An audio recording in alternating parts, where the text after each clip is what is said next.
of us. And that single thought might be anything, but it always starts from separation, from some kind of negativity that has started from one thought but led to this entire world of extreme negativity that we are seeing in every single direction. And some of us might even feel responsible for what is going on surrounding us, but have no idea how we started it, what happened, and what we can do to prevent it in the future. Understanding is much like a virus. Starts out small. It might be something which you feel, yes, that's right, actually. But as it grows, it becomes into something uncomfortable, uncontrollable.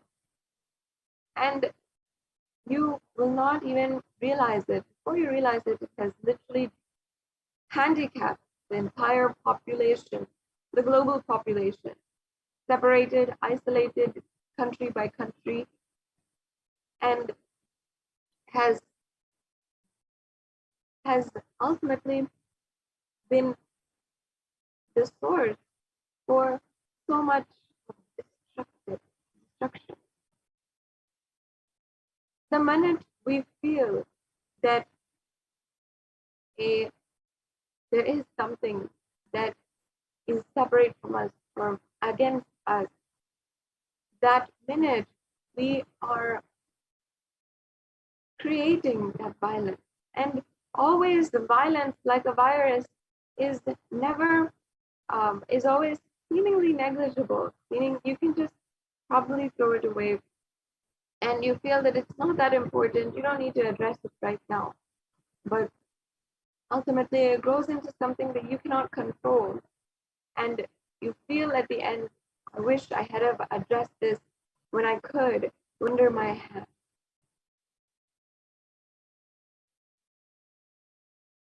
When you understand different kinds of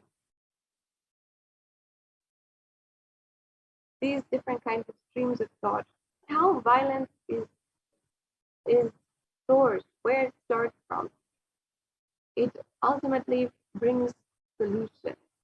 And even the highest forms of violence that we see, including violence against women today, gender-based violence and femicide, always start, even institutionalized patriarchy, always starts from normalized forms of the misogyny and different kinds of sexualization and objectification of women. Whatever we are seeing, the different kinds of violence started out different kinds of violence against women between countries or between in the nation at large, in the whole community. It always starts again in our intimate homes, in our neighborhoods, and from in between. And before that, it always starts inside of one person. In Sanatana Hindu Dharma, we understood from the very beginning, the Hindu civilization and the ancient Hindu rishis understood the solution behind violence.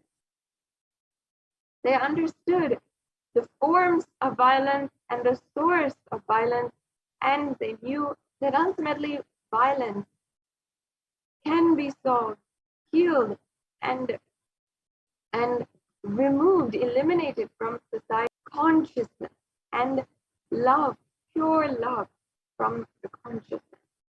That is the science, the research, the development of the Hindu civilization, and what ultimately the Hindu civilization contributed to the world. Today, during this program, you will understand and experience how ultimately you can make violence in your life absolutely irrelevant with this Devi Parashakti Akashic reading program.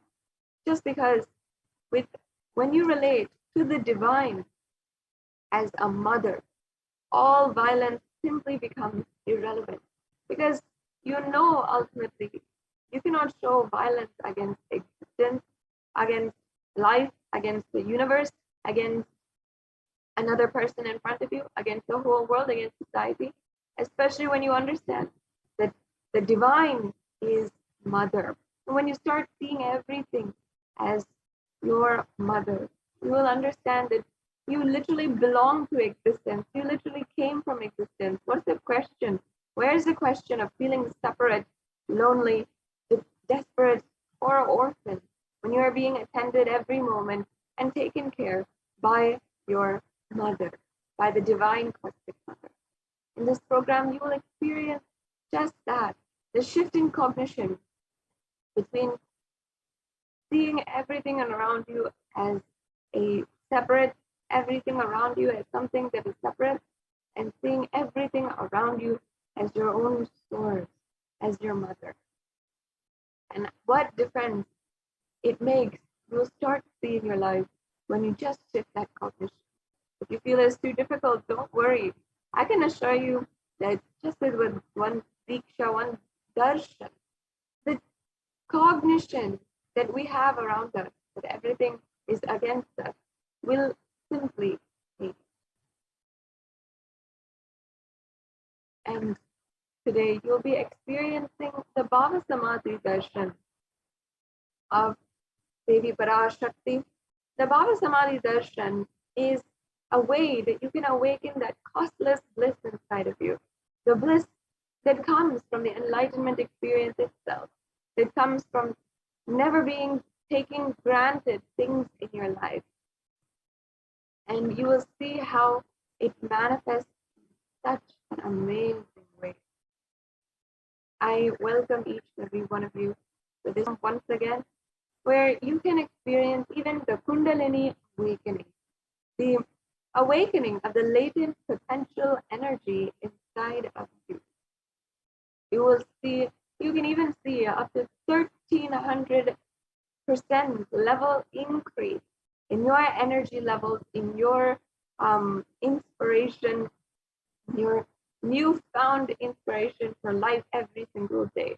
And this has been researched and shown to the world in several different experiments with the Kundalini awakening by the Avatar, by the Supreme Consciousness.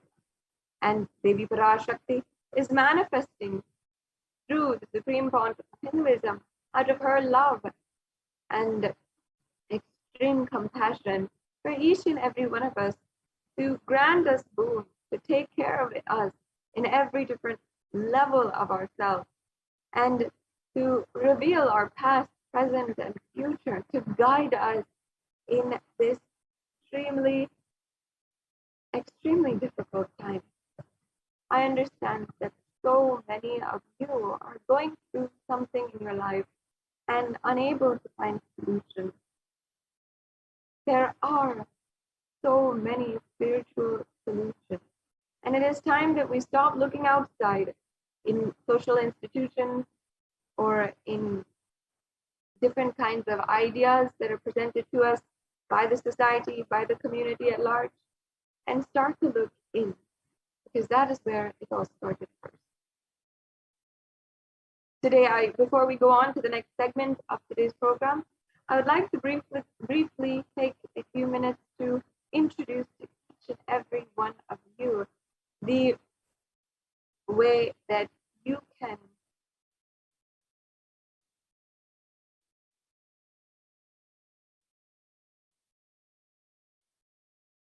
be introduced today to the divine cosmic beings manifesting through the Supreme Pontiff of Hinduism.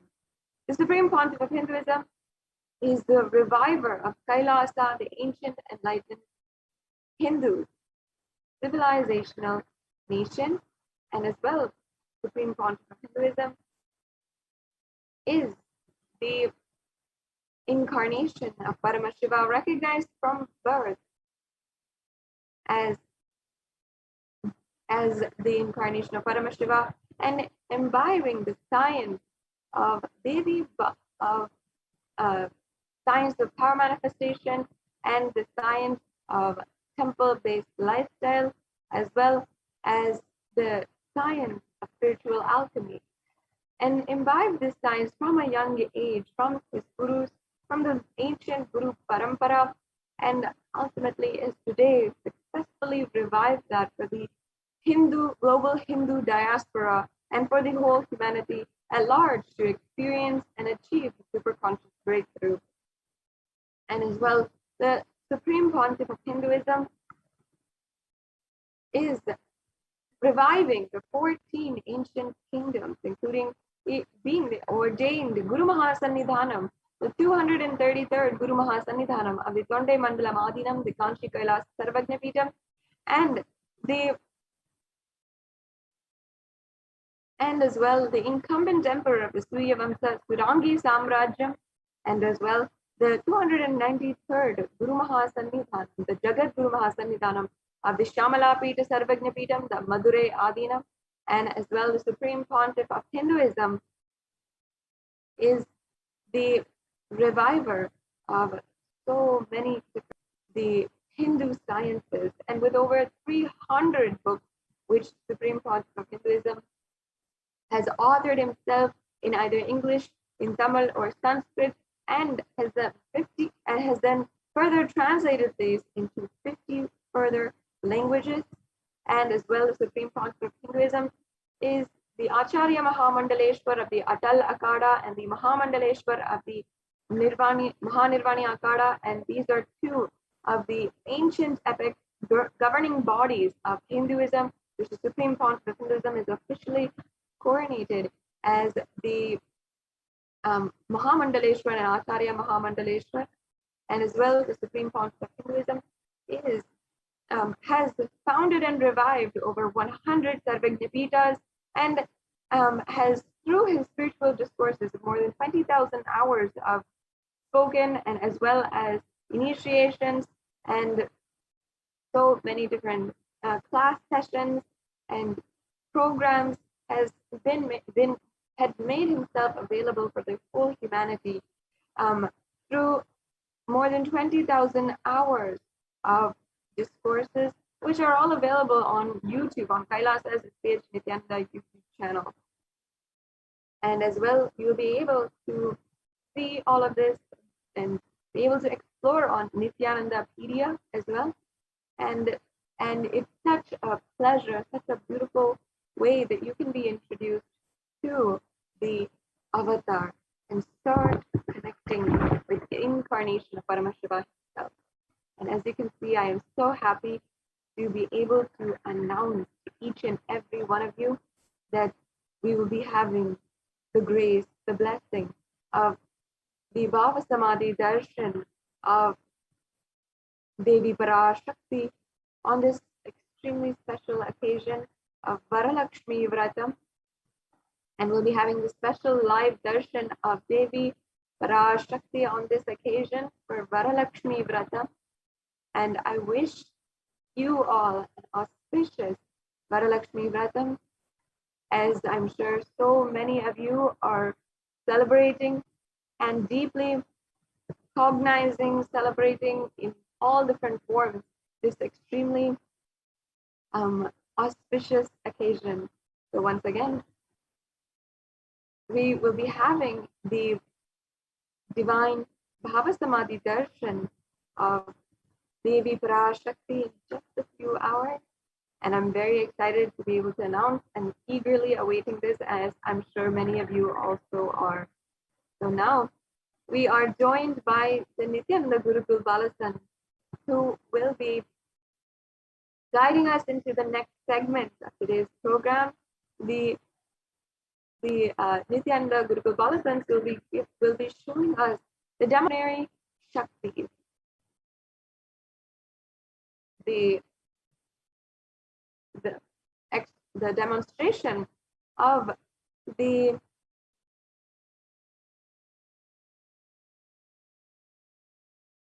innate superhuman capabilities that each and every one of us have, that each and every one of you have. And after today's initiation, what could even manifest as your reality. So stay tuned, and we will be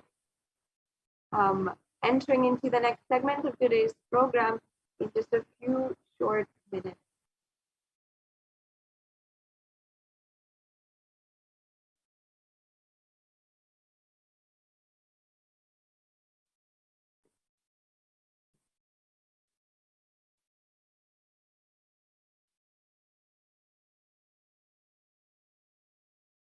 Yes, now we have joining with us Nithyananda Gurukul Balasan, Ma Yoga Pranar, Ma Viraja. It's always so beautiful to see your faces and you here today.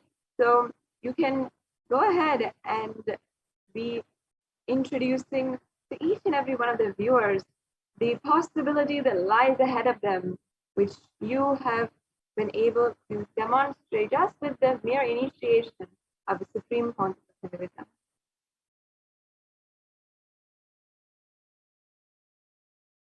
Yes, thank you so much, Manitya Sadashiva Priyananda, for that beautiful introduction. And all of us are going to be graced by Devi Parashakti herself today. So let us at 6 a.m. IST.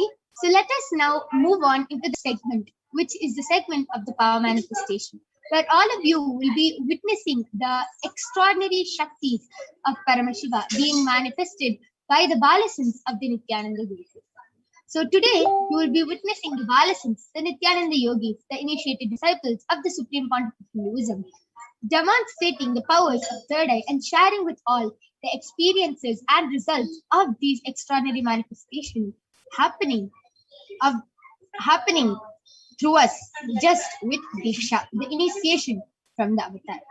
So in today's program, in this segment, you will be witnessing the following powers of third eye and body scanning. The power of third eye is where one awakens the ability to be able to see through the cosmic browsing center, which is located between the brows, and can access any information through the third eye. And the second power, which all of you will be witnessing, is the power of body scanning, which one awakens the ability to scan diseases, illnesses, diseases, medically diagnosed issues. Not only that, reveal the root cause of the problem and even give a solution for the problem. And before we witness these extraordinary Shaktis being manifested today, let us understand what are Shaktis and let us see how we can awaken them inside of us so we also can have this experience. So, what are Shaktis? In the Vedagamas, the source scriptures of Hinduism, Paramashiva reveals in elaborate detail that every human being is hardwired to be able to manifest 463 plus extraordinary Shaktis. Manifesting powers, Shaktis, is described as a method, as a system and a science for human beings to explore the various possibilities and powers and have access to the various states of consciousness.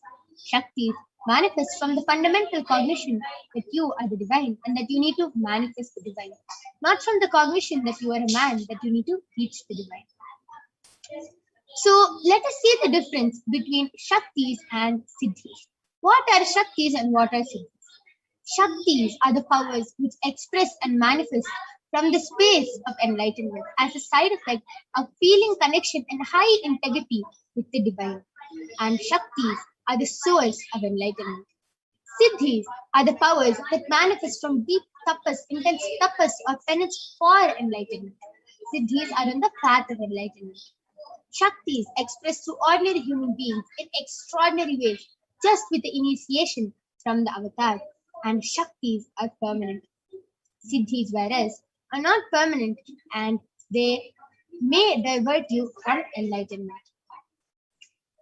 So, who is the source of all these Shaktis? All of you might be thinking, how do we manifest all these Shaktis? Who is the source? How do we get all these Shaktis? Paramashiva. Paramashiva is the source of all these Shaktis.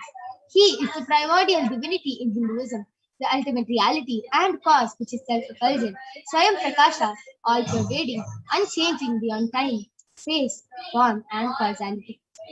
As the fundamental base of Avyakta, the unmanifest, and Vyakta, the manifest existence, he performs the Panchakritya, or the five cosmic acts of Srishti, creation, Sthiti, sovereign rulership and maintenance, Samhara, rejuvenation, Drobhava, pulling out of delusion, and Anugraha, liberating grace for all living entities. And Paramashiva himself has come down in the form of the Supreme Pontiff of Hinduism, Jagat Guru Mahasanidhanam, His Divine Holiness Bhagavan Nithyananda Paramashivam, as the 1008th living incarnation and representation of Paramashiva and the revival of Kailasa, the ancient enlightened Hindu civilization and nation, which is a great cosmic borderless Hindu nation. Ever since the beginning of the civilization, the Sanatana Hindu Dharma has been the cradle of enlightened beings and highly advanced sciences. It is where the science of enlightenment, the science of power manifestation, was lived and taught as a lifestyle. And for the first time in modern day, the Supreme Pontiff of Hinduism, Jagat Guru Mahasanidhanam, His Divine Holiness Bhagavan Nithyananda Paramashivam, is reviving these sciences and transmitting it to the world at a record-breaking speed, which was never accomplished. And Paramashiva has come down and has been recognized as an incarnation at a very young age. Swamiji was recognized, trained, and taught these sciences by the Guru Parampara, by all the enlightened gurus. All of you can see, all the enlightened gurus, Mata Vivekananda Puri, Pundi Swamigal, Isakti Swamigal, Annamalai Swamigal, Kanchi Paramacharya, and so many of these gurus who have initiated Swamiji just so he can revive this science from the disciplines of Vedanta, Tantra, Sri Vidya, Yoga, Yogic powers, Mantra Shastra, Siddha Vidya, science of Aushadha, Advaita, Bhakti Yoga, Paramashiva Jnana, and Paramashiva Vijnana. So all of you will be thinking, so how to awaken this divine qualities in each and every one of us? So Swamiji says very beautifully that every jnana, which is the ultimate truth, map into your consciousness, which is prajna, manifest as a power and possibility of every being, which is prajna. So let us now watch a short clip. Like all of you are wondering how these divine powers have been transmitting to each and every one of us. You'll be thinking, like incarnation comes down, you're born with the powers. But how do we human beings actually get these powers? Like all of us wonder, right? So it is through the power of Diksha, which is initiation. So let us now watch a short clip on what exactly is Diksha and what are the benefits. This video actually very elaborately explains what effect and what impact the Diksha has, not only in our physical body, even the physiological, everything, mental state, everything, it has an impact, and even science has proven it. So let us now watch this video and understand more about this science. Diksha is the direct transfer of spiritual energy by an enlightened being through look, word, or touch. The traditional Vedic book Navaratneshwara states, Sarva samapi dikshanam muktihi phalamakhanditam avirodhat bhavantyeva prasangyastu bhuktayaha. The main benefit of all initiations is moksha, enlightenment. As a side effect, health, wealth, leadership, and well-being happen. And in Rudrayamala Tantra, Shiva says, Devi diksha vihinasya na siddhihi na cha sadgatihi tasmat sarva prayatnena guruna dikshito bhavet. The one who is not initiated does not attain liberation nor a better future. So by all efforts, one should get initiated by Guru. What is the science of initiation? Neuroscience has proved that the process of initiation floods the brain with energy. This is the superconscious energy of Kundalini, our own highest inner potential energy. As the Kundalini flows from the thalamus to the cortex, it sets up a powerful energy loop within the brain, which awakens the latent non-mechanical parts which we have never used before. With increasing levels of coherence, the whole brain comes alive, turning into a superconductor of conscious energies that heal, empower, transform our lives, bliss and fulfillment. Initiation creates high awareness, visualization, creativity. It also slows the aging process and improves the immune system. Kundalini awakening, healing experience, levitation, teleportation, materialization. Experience the power of initiation through a range of exclusive programs conducted at the ashram. Nithyananda Dhyan.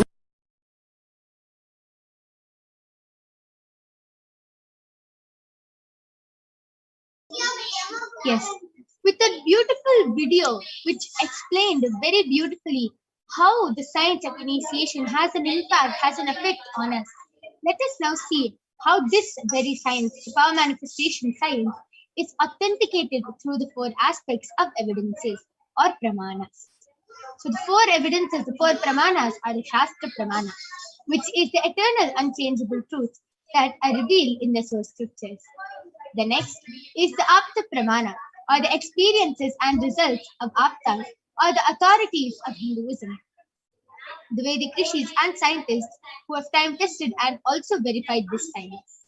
Third is the Atma Pramana, or the account of Swamiji, His Divine Holiness Bhagavan Nithyananda Paramashivam. This millennium's avatar's personal experience of power manifestation. And last is the Pratyaksha Pramana, or the empirical evidence from observation and scientific experimentation. So all of you might be wondering, where do we get all these shastras from? Where do we get all these scriptures from? And how are we sure that they are actually something which has happened and not made of stories?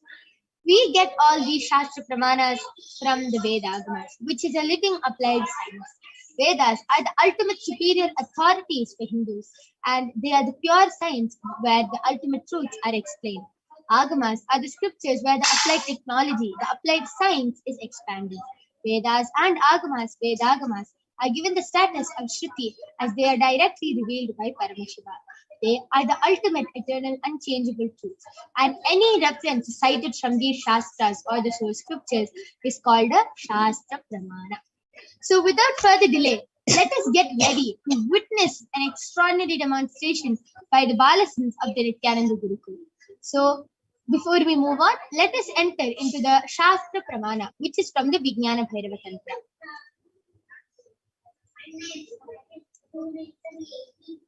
Kapalantarmanonyasa tishtannilitalochanaha kramena manasodadyat lakshaye lakshamuttamam.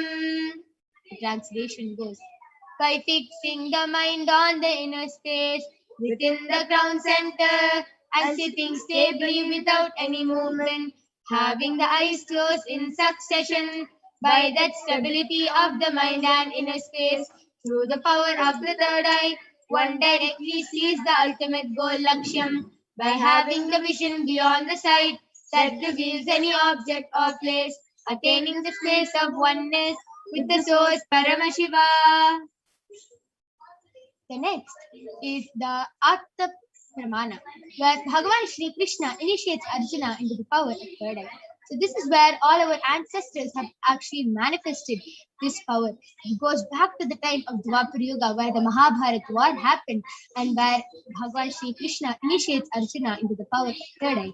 And Arjuna beautifully in the 11th chapter of the Srimad Bhagavad Gita, Arjuna beautifully narrates and describes the complete cosmic form of Bhagavan Shri Krishna as he sees it through the third. Krishna beautifully says to Arjuna, Natu mam shakyase drashtum anenaiva swachakshusha divyam dadami te chakshuhu pashyame yogamaishwaram. The translation goes, but you cannot see my cosmic form with these physical eyes of yours. That were I grant you the divine third eye. Behold my cosmic opulence. And the next is the Atma Pramana, where Swamiji beautifully shares in his own words on how Inside and outside. third eye power. Let's now watch a short clip.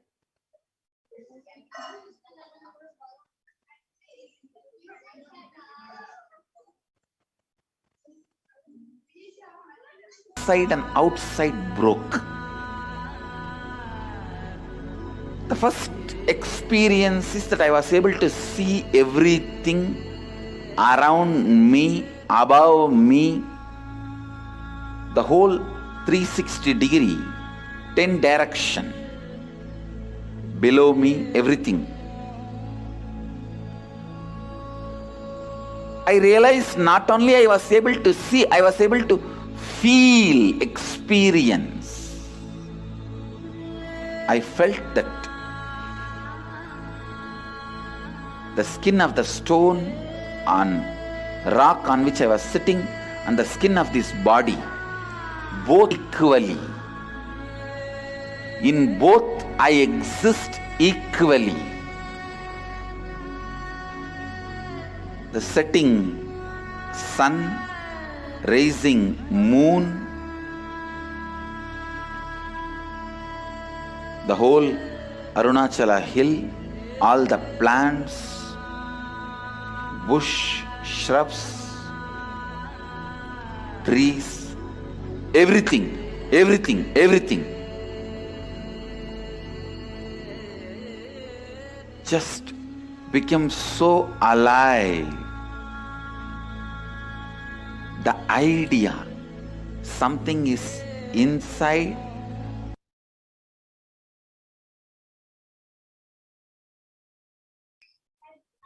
Yes. So let us now see the Pratyaksha Pramana, which is the empirical evidence from observation and scientific experimentation. So the study measures compare the metabolic cell activity of the brain in the conscious and meditative states using the PET, which is the positron emission tomography.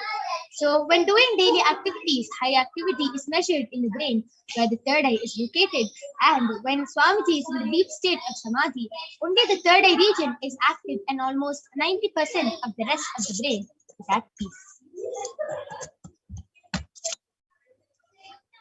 So without further delay, let us get ready to witness the extraordinary demonstration by the Balasins of the Nithyananda Gurukul themselves, who will be showing and demonstrating how this extraordinary Shakti is manifested just with the initiation from the avatar.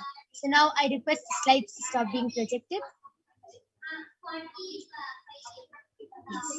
All of you will now be witnessing the demonstration.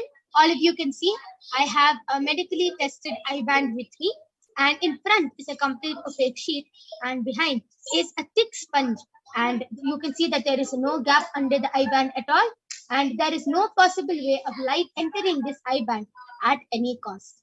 And Balasant, who will be demonstrating this extraordinary Shakti, is Maniti Virajananda, who is 16 years old, and she has been in the Nithyananda Gurukul from past 9 years now, and she is going to be demonstrating this power to all of you today. Yes. So now all of you can see I'm unstrapping the eye band in front of the camera, and I am placing it on Mahavirija's eyes.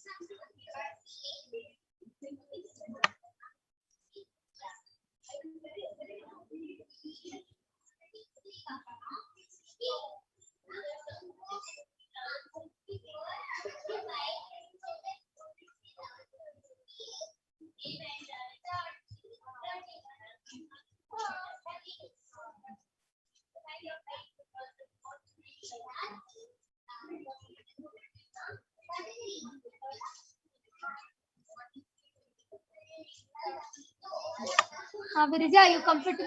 Yes. Yes. So as all of you can see, Mahavirija is completely comfortable with the eye band, and there is no possible way of light entering.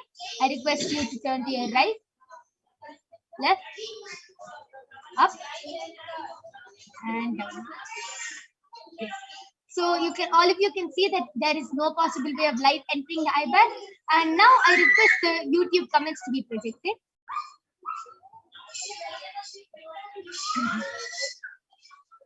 Actually, I would like to confirm all the viewers who are watching us live right now that around me there's no sorts of audio devices like speakers, microphones, or there's nobody around me other than my my co-host, my yoga prana. Yeah, only she's there. Actually, she can authenticate by saying that yes, there's actually nothing around me. Only a projector where I'll be reading the comments live. Yes. So, Mavirija, you can go ahead and start reading the chats from the comment section. I request the chats, the comment section be scrolled down a little bit. Yes. So the latest comment which is posted in Kailasa's HDH Nithyananda YouTube channel is posted none other than Ma Nithyananda, and she has posted blessed and beautiful browsing center blossoms and blooms and I and a full stop. Nithyananda Virida and a smiley face. Yes, Nithyananda, welcome back. Actually, nice to meet you back again. Yeah, so you're an everyday customer. Yes. And Ma Virija has correctly read out whatever Ma Mahajalandhara Sitananda has posted in the chat section. And all of you can see how Ma Virija was so confident with what she read. There was no doubt, oh, I think it is this or I think it is this. She was very confident. Mahajalandhara Sitananda has posted this and this is what emoji she has posted. So she was very confident about it. That is the power of the third eye. That is how this power is manifested by the Balasins. Yes. Mavirija, you can go ahead and continue. So in the Facebook comment section, lately is posted by Pargunan Nithyananda has posted Om Nithyananda Paramashivoham, and Malati Kanadi has posted I request body scanning and healing, and thank you. Sure, ma. Having the power of body scanning, we'll be scanning you in the next few minutes. Yes. Mom Malati, just by the blessings and grace of Swamiji, immediately after this power manifestation of Mavirija demonstrating this power of third eye, you will be witnessing the power of body scanning being manifested by the Balasins of the Nithyananda Gurukul. So do not worry, we'll surely be doing a body scanning. And yes, Mavirija, you can continue reading the comments. And Satish Rani has posted just a minute ago an emoji where a girl with pink colored hair is holding a heart. Wow. Even that, Mavirija was so confident, and it was just whatever Paramashiva reveals, it is just a trust with Paramashiva. Yes, Mavirija, you can continue reading. Yes, Salim G has posted in YouTube Nithyananda and Namaskar emoji and 2 hearts and a mushroom and a girl with dark skin. And Mahajalanista has posted lol, yes. Everyday customer indeed and a laughing emoji. Yes, Ma Mahajalandhara Sitananda is an everyday customer and always helps us out with body scanning and everything. Yes, Ma, thank you. And yes. Sanjay Vikaria has posted Nithyananda Balasins and exclamation mark. Gratitude for the wonderful information about the Vedas and the Agamas and 2 Namaskar emoji.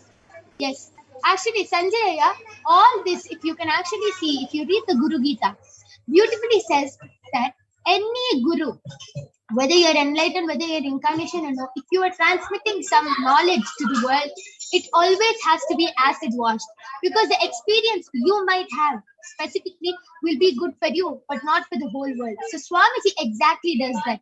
Any experience he had, Swamiji had the experience of the third eye vision, but he completely acid washed it with the Shastra Pramana and the Apta Pramana, and then only he gave it out to the world as Sakshi Pramana.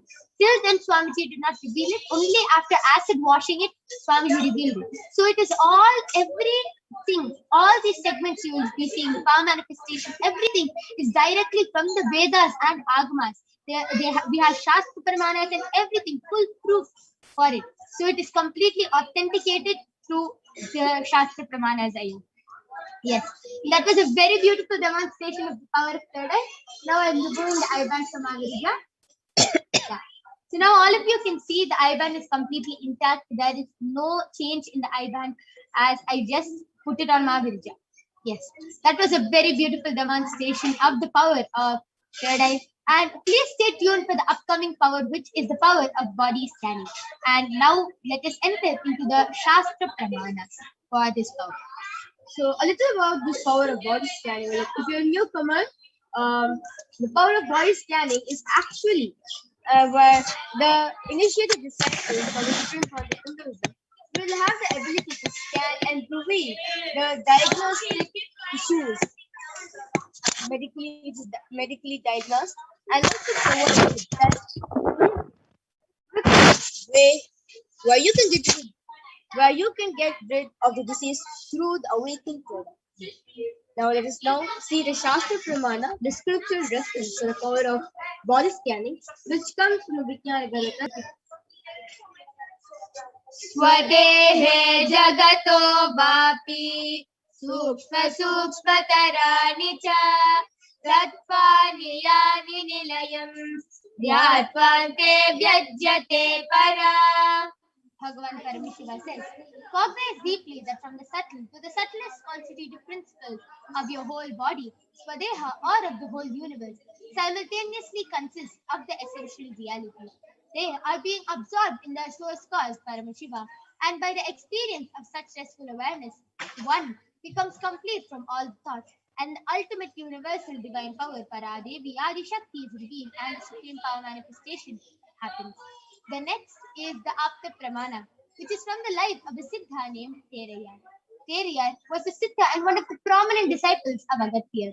One day, a man suffering from a severe headache comes to Agatyar for healing. Agatyar uses the power of body scanning and identifies the root cause of the headache. He reveals that there is a small Tere, a type of frog, sitting in the person's brain. And Agatyar immediately instructs Terayar, his disciple, to perform an open head surgery and remove the frog. And remember, this is 5,000 years ago. Terayar successfully completes the surgery. The man is completely healed from the headache, and the disciple gained the name Terayar. And third is the Atma Pramana, which is from the life of Swamiji himself. On the 22nd of December 2019, Swamiji beautifully shares, only when I had a multiple compound hand fracture was I forced to go for checkups and surgery. And at that time, I detected heavy metal quantity in different organs of mine, and it was revealed that I had been poisoned without our knowledge. I immediately used diagnostic methods instead of medical facilities to study the body condition due to the poisoning. Through the body scanning, I found out what the problems and imbalances had happened and where the balance had to be done. I used allopathy as a second opinion just to verify my findings. Swamiji beautifully manifests the power of body scanning and Sushada, going beyond pain. And last is the Sakshi Pramana. All of you will now be witnessing the live demonstration of the power of body scanning by the Balasans of the Nithyananda Guru. So if you want a body scan, like how to say, Go ahead. Yeah. Post your comments in the Kailasa's HDH Nithyananda YouTube channel and the HDH Stadium Bhagavan Nithyananda Paramashivam Facebook page, and you can definitely get a body scanning done. And if you're very eagerly waiting for the body scan, the latest comment which comes up first, and we'll be doing the scanning. So go ahead and post your comments, and we'll be doing the part of body scanning for those of you who have posted their comments in Facebook and the YouTube channel after a short break.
Okay, now I'm back with the Balasans of the Nithyananda Gurukul, Maniti Brahmayogananda and Masoni, who is going to be demonstrating this extraordinary Shakti to all of you today.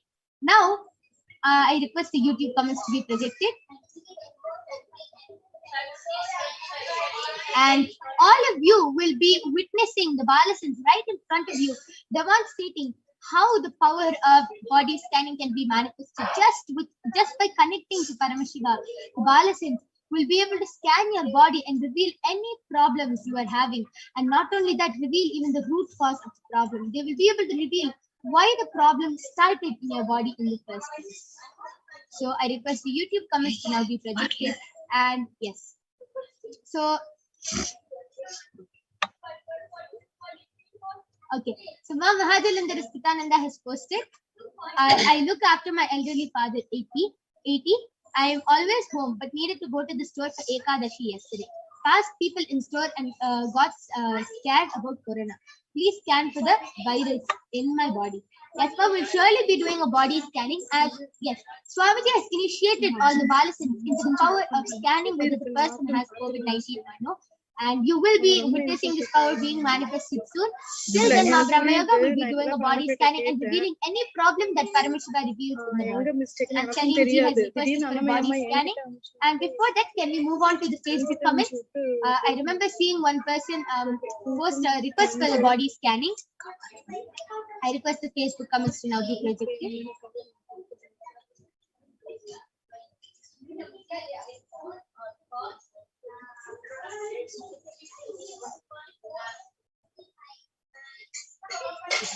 So Ma Malati has requested for a body scanning. So you can do body scanning for Ma Malati, Asoni. And yes, I request the Facebook comments to be scrolled to the above previous comments.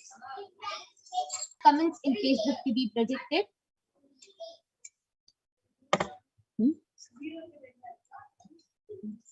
I request the previous comments in Facebook to be projected.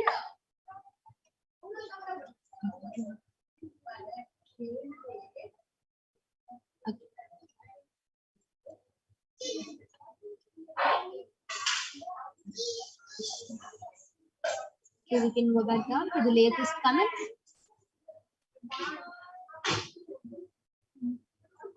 Yes, Ma Soni, you can go ahead. Nithyananda Ma Paramashiva revealed that you need really lots of water in your body. Ma, you are having stomach ulcers. So Paramashiva revealed that drink at least 5 liters of water in a day. Your stomach ulcers will be completely healed. Okay. And yes, Ma Malati, that was a scanning for you. I request you to get back in the chat section. And you have requested for a body scanning for Jagannath Kannade, and you have his consent. Yes, Ma, surely we'll be doing a body scanning. Ma Soni, you can go ahead and do the body scanning for Jagannath Kannade. And Ma Brahmayoga, you ready? Yes, you can go ahead. Yes, so Ma Mahajalandhar Nithyananda, Paramashiva revealed to me that that your immune system is actually quite strong already, but he revealed that that for you to strengthen it even more, start taking bath with cold water in the morning. No, stop using warm water and start using cold water while you take bath. And also from 3 meals, reduce it to 2 meals a day. If you follow these 2 things, you'll see that your immune system starts becoming really strong, and you'll also start becoming really active. Yes, and one more thing, Ma, Paramashiva just revealed it to me. Paramashiva revealed to put turmeric in the water which you're taking bath with and start drinking hot water, like a boiled tulsi in water, and start drinking hot water, and you'll be completely fine. So I request you also to get back in the chat section. I request the YouTube comments to now be predicted.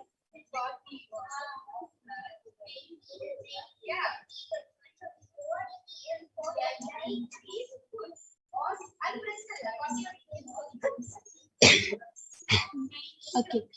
Yes, now Soni, before you go ahead, Paramesh Arumugam has requested for body scanning. Brahmayoga, you can do body scanning for Paramesh Ayya. Nithyananda, I did the body scanning for Jagannath Kannade. Paramashiva revealed that you are having clarity in your teeth area. for that Parameshwara is telling us to brush with Parashakti twice a day. Once when you get up, and second time when after eating, after having your last meal, and in the last brush with Haridakti after having all your meal. And second thing, Parameshwara revealed that your this neck region bone is really weak. Yeah, Parameshwara revealed that to do a massage with mustard oil, warm mustard oil. Okay, yes, and I request Facebook comments to be projected. This was for Jagannath.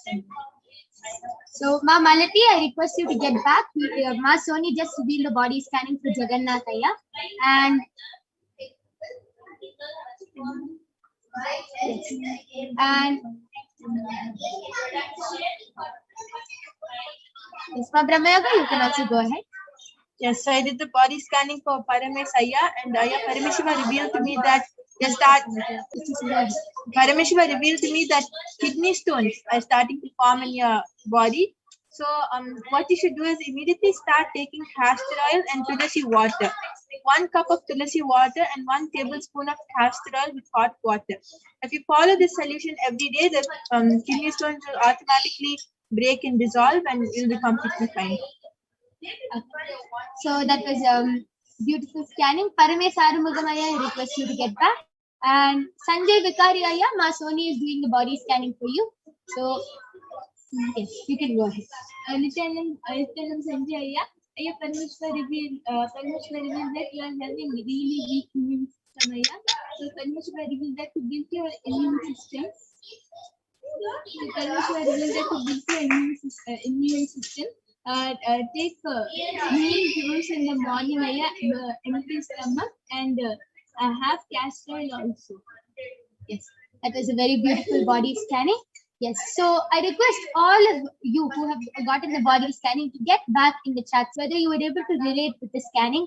And Paramashiva has beautifully revealed this through their third eye, and they have even revealed a solution and what to do to solve this problem. See, if you have any problem, you'll go to the doctor, right? And example, you have a cough or something, you'll go to the doctor, and the doctor will diagnose you with some problem, cancer, disease, whatever. And the doctor can give you medicines. But the one thing which the doctor can do is reveal the root cause of the problem. Why that problem started in your body.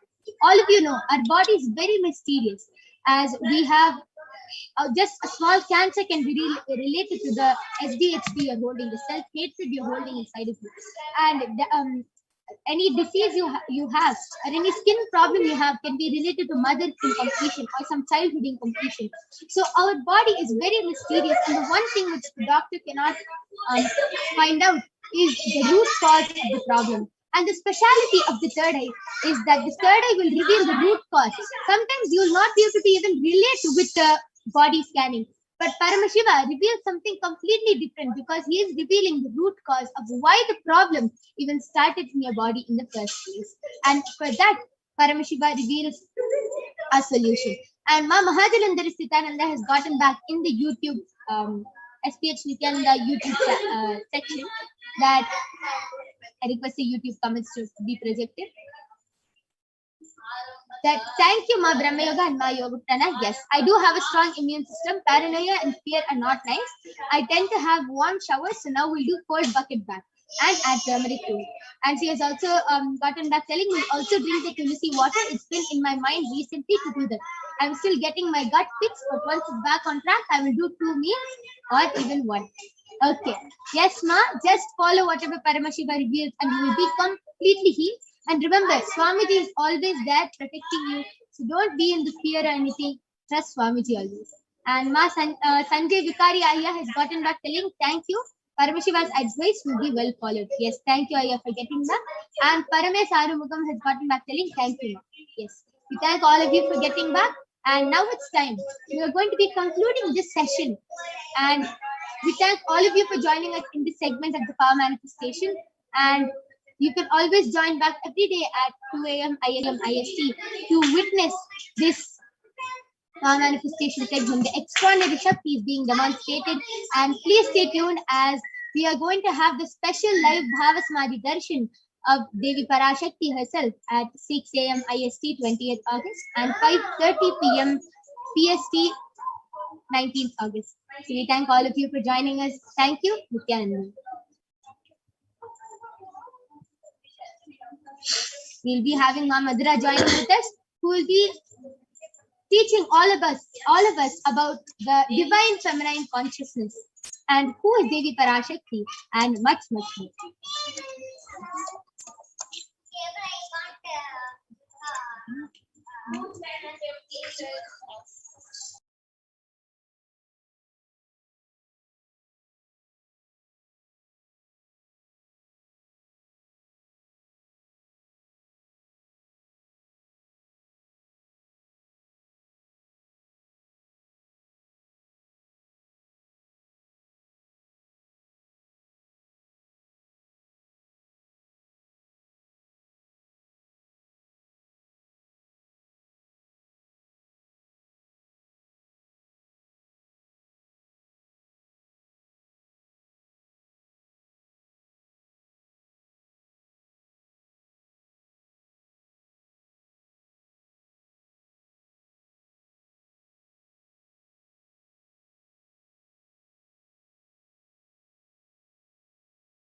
Yes, Nithyananda, everyone. Yes, Nithyananda Ma Madhura, please go ahead. Yes, I request the entity volunteer to project the next slide. Yes. So now in this next segment, we will be learning about the divine feminine consciousness, about who is Devi Parashakti. So let us first look at the Dhyana Shloka of Devi Parashakti, which comes from the Lalita Sahasranama. Sindhuraruna vigraham trinayana manikya mauli spurate taranayaka shetamukhi mapina vakshoruham panibhyamali ratna chashakam raktotpalam bhibratim saumyam ratna gatastha rakta charanam dhyayet paramambika. And the translation for this verse is: the Divine Mother is to be meditated upon as shining in a vermilion red body with triple eyes, sporting a crown of rubies, studded with the crescent moon, a face all smiles, a splendid bust, one hand holding a jewel cup brimming with mead, and the other twirling a red lotus. And the other verse, which also comes from the Lalita Sahasranama, Arunam karunam tarangatakshim dritapashankusha pushpabana chapam animadi biravritam ayukaihi rahamityeva vibhavaye bhavani. And the translation for this is: I meditate on the great empress. She is red in color and her eyes are full of compassion. She holds the noose, the good, the bow, and the flowery arrow in her hands. She is surrounded on all sides by powers such as animal-fed rays, and she is the self within me.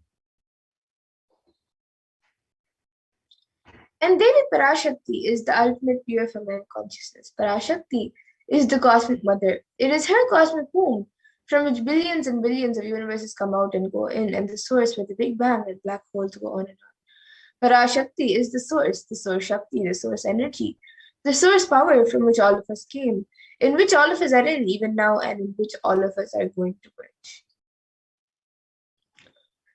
And today, out of her extreme love and compassion, Parashakti herself is manifesting through the embodied form as the Nijavatar of the Supreme Pontiff Hinduism, Jagat Guru Mahasannidhanam, His Divine Holiness Bhagavan Nithyananda Paramashivam, gracing us, answering all of our questions, attending to our prayers, giving boons, healing us, revealing our past, present, and future, delivering profound spiritual truths, and ultimately giving us the experience of Paramashivoham itself.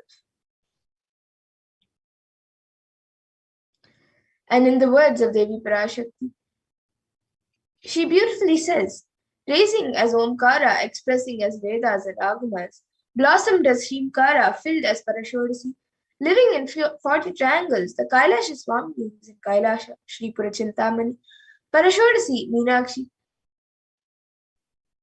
Parashodasi sitting as part of Paramashiva, Parameshwari who rules the world, Paramashakti, Manonmani, Meenakshi as Nithyananda, Nijavatara here, to give good boons to everyone, to bestow all goodness, Hiranya Garbha Swarupini, Brahmanda Yoni, Shami, Chandramauli, Rapala, Aparna, Uma, Parvati, Savitri, Navayavana, Samrajyalakshmi, Parameshwari, Parashodasi, Meenakshi, taking the form of Nithyananda, I came here as Nijavatara. With great compassion and blessing, listen people, to do good to all of you, I took the form of Nithyananda and came down as Nijavatara.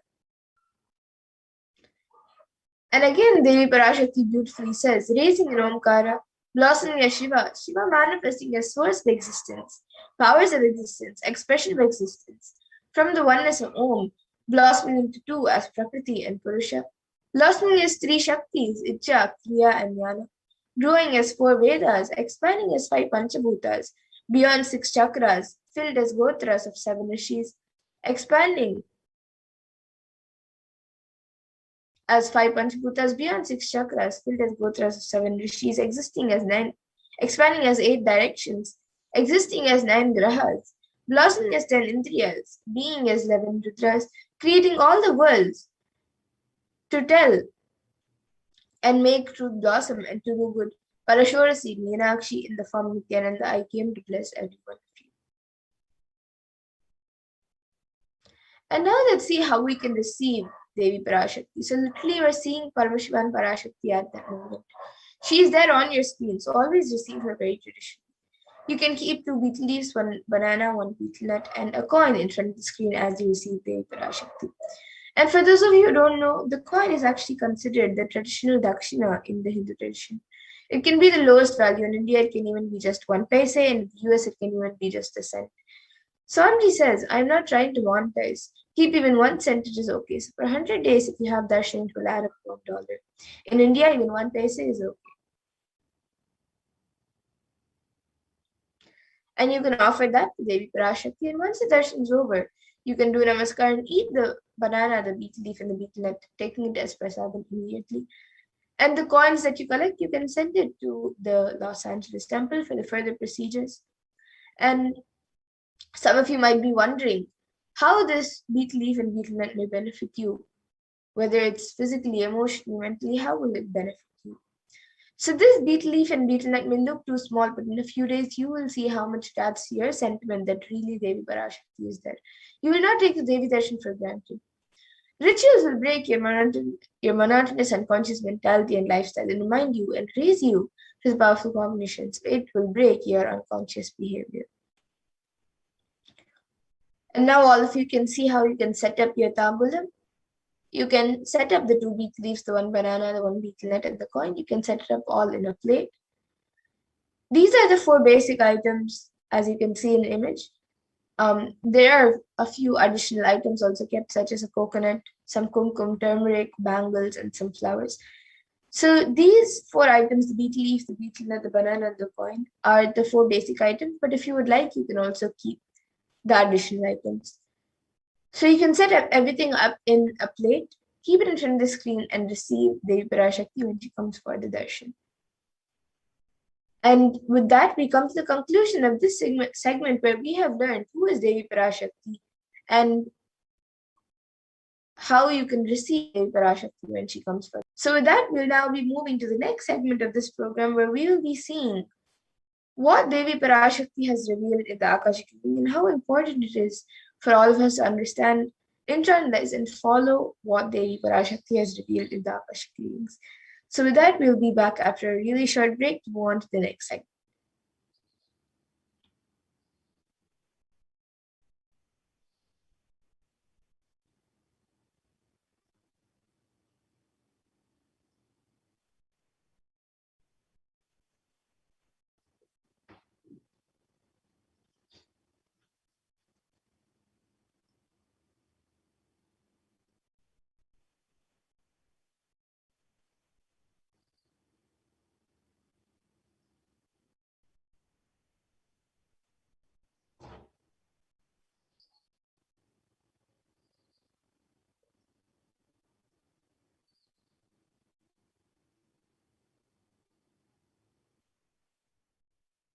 I mean by the word e-Kailasa? Listen intensely. Enlightenment ecosystem, literally enlightenment itself, in your own home, wherever you are. If you cannot come to Kailasa, it's okay. Kailasa can come to you. Coming to you is E-Kaila.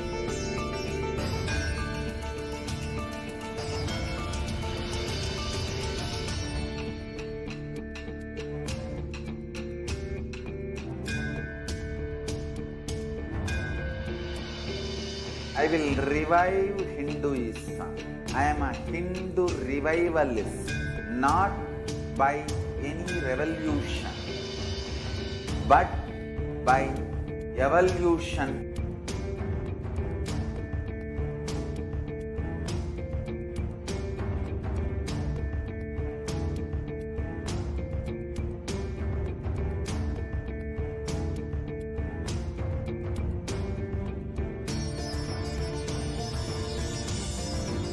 And setting model communities.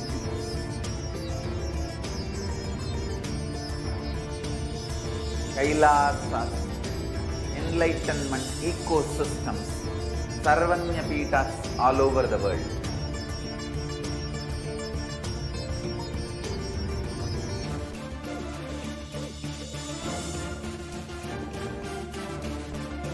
All powerful cognition, knowledge, only when you live, power manifestation and possibilities manifestation happens. It's a fundamental truth.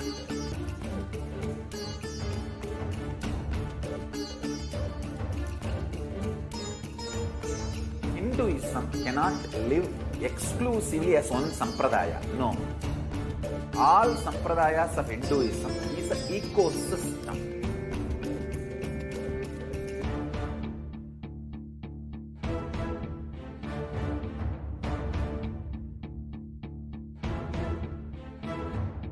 So don't keep quiet thinking that if one sampradaya is attacked, only that sampradaya is going to be affected. All of us are ecosystem.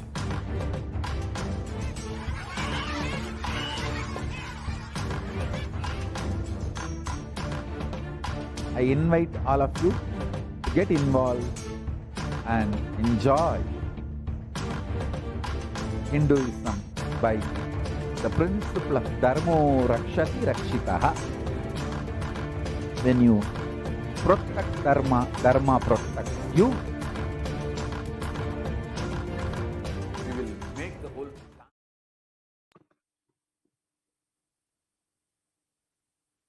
Nithyanandam, welcome back, dear viewers. Now we will be entering into the next segment where we will understand some of the revelations made by Devi Parashakti for humanity.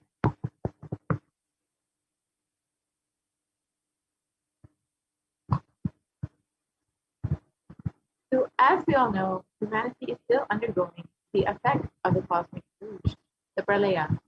Thousands of deaths due to the global pandemic and emerging fungal epidemic, along with the record numbers of natural disasters, have taken a huge toll on humanity's collective psyche, leading to an increase in poverty, malnutrition, depression, and mental health issues.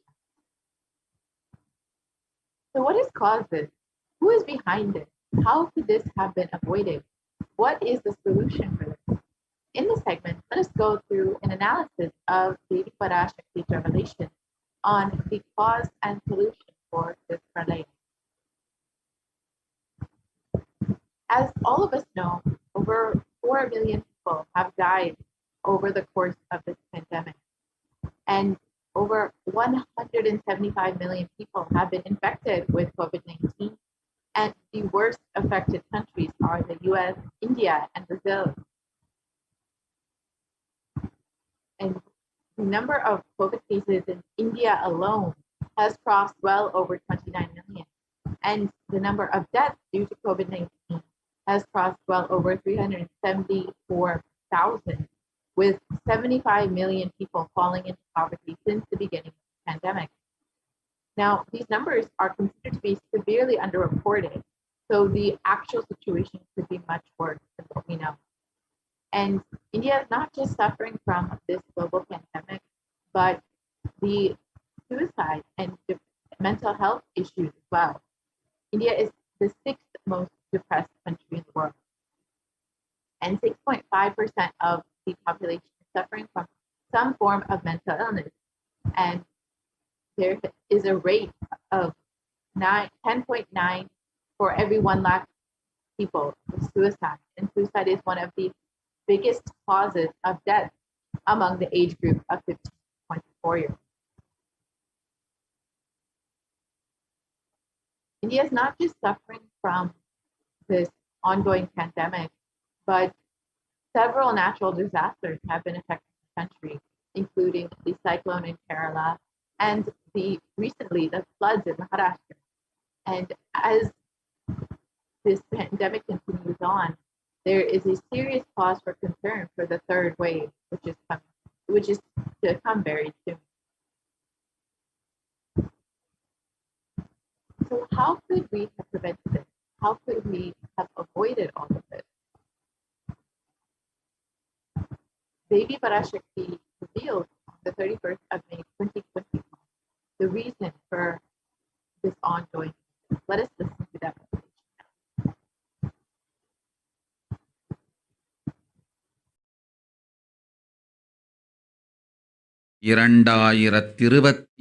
வரை India செல்ல வேண்டாமா என்று கேட்கின்றாய். நன்றாய்த் தெரிந்துகொள், சொல்வதைப் புரிந்துகொள்.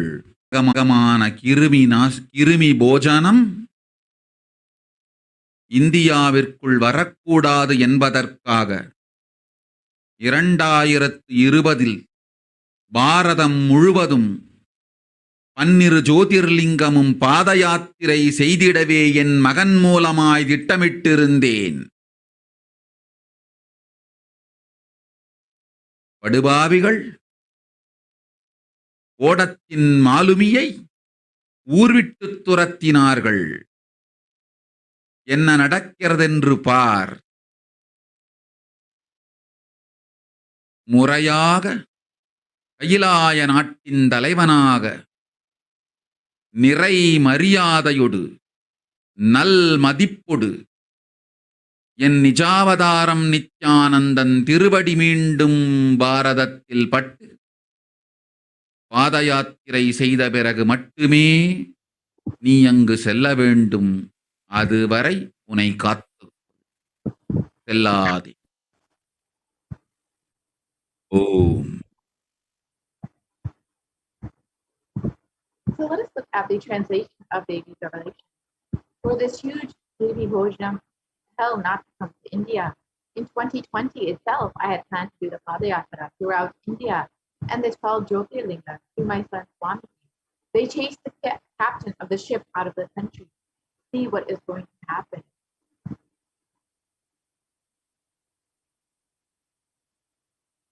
So let us go back to 2017 when the Supreme Court of Hinduism revealed the vision for the Padayatra that was to take place. Let us watch that video now.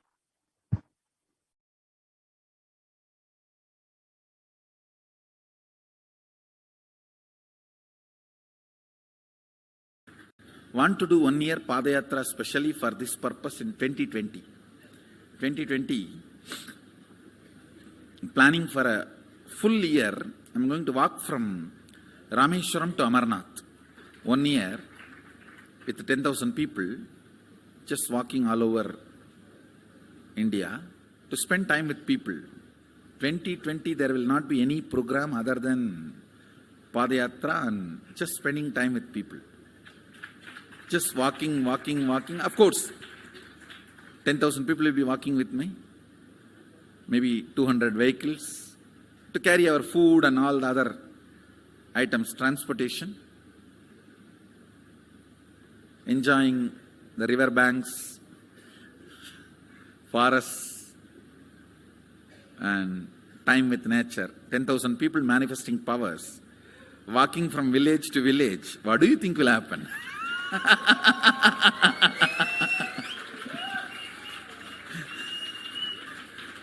The scene of Buddhism spreading will be repeated now. How the Buddhism spread 10,000 monks walking from village to village, what will happen? That's only monks. Here, power manifesting 10,000 people. The whole village will be manifesting powers. Enjoy India and let India enjoy me. So planning for next year Kumbh Mela 2019, next year January Kumbh Mela. Before that, all the Balalayam, everything. Balalayam is going to be like the same structure outside with one stone tower, gold coated. It will be something like a 40 to 50 feet tall stone tower and 5 Rajagopurams, which will be something like 120 feet. This will be the Balalayam. And after the Mulalayam is built, this Balalayam will serve as a Utsava Murti Sannidhi, where the Utsava Murtis will be worshipped and where the Archanas. See, in the main temple, there will not be any Archana or anything, because just for Darshan itself, there will not be time. Like Tirupati, you can only have Darshan and Arti, the camp for Arti. No other worship is allowed in the main temple. Because 12 Abhishekam is going to happen, 12 Kala Abhishekams. So continuously the rituals will be going on. People can have only darshan. They will not be able to involve themselves in any ritual. Other than darshan, nothing else will be allowed. So all the archana, all the other offerings, like people will offer the archanas and other, everything will be done to the Utsava Murti, which will be kept in the Balalayam, the present Balalayam, present structure. So people can spend time here. That will be more like a main darshan. This will be like energy darshan, where you can give letter, get response. So by next year, the Balalayam will be ready. So 2019 full year, I will be conducting the programs and everything. 2020 will be the one full year Padayatra, walking. From next year, Jayanti, means 2019's Jayanti to 2020's Jayanti. Full year, Jayanti to Jayanti will be Padayatra. Before that, we will make 10,000 people power manifestors. It will be sannyasi, brahmachari, grihastha, all put together. 10,000 people will be walking. What a scene it will be. I think that is the only way the revival of Sanatana Hindu Dharma. And Supreme Pontiff Hinduism revealed the vision for the Padayatra, 10,000 power manifestors from Kanyakumari to Kashmir, and to meet people where they are, to allow them to see the Supreme Pontiff of Hinduism, be blessed by him. And the Supreme Pontiff of Hinduism was ready to any solution for any problem, for every single person, whether it's physical problem, mental problem, psychological problem, emotional problem. The Supreme Pontiff of Hinduism was ready to attend to people where they are. This whole Padayatra would see a huge revival of Hinduism, like the seed of Buddhism spreading. We would see how Hinduism would once again be revived to its glory. And since the age of 10, the Supreme Pontiff of Hinduism has been enriching people and preparing them for this Padayatra, to save them from this pralaya, and to bring the superconscious breakthrough to them.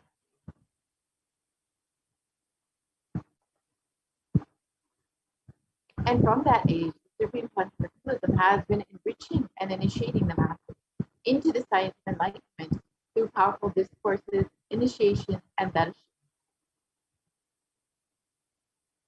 So over the next few slides, we will see some of the programs that the Supreme Pontiff of Hinduism has been conducting over the past 26 years and blessing people with. Here you can see in Vellore, Tamil Nadu in 2005,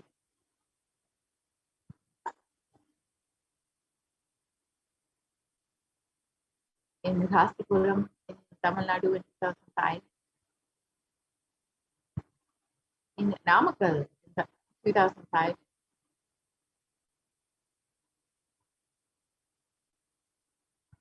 and in Salem in 2005.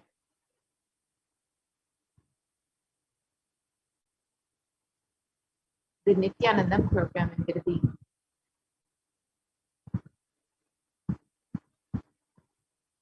The Birth Star celebrations in Tiruvannamalai in 2005. The Jayanti celebrations in Adi Kailasa Satyajita.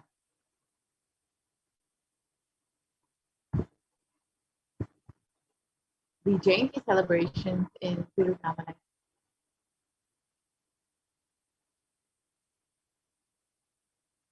The Nithyananda Spurna program in Chennai.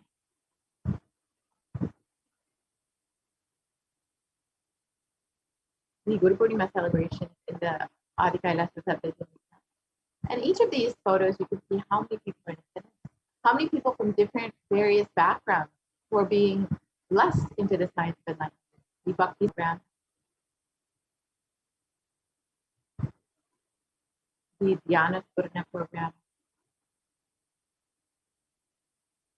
the Little Anandas program, which was blessing the youth into the science of enlightenment. The Saptayagam, which was Salem, which was a series of homas conducted by the Supreme Master Hinduism, where he also guided disciples into the same homa. You can see the photos of the Supreme Master Hinduism himself conducting the homas, as well as blessing people and guiding them into the same homa. This was a huge offering to humanity. And the Nithyananda Spurna program in Adi Kailasa Satyajita.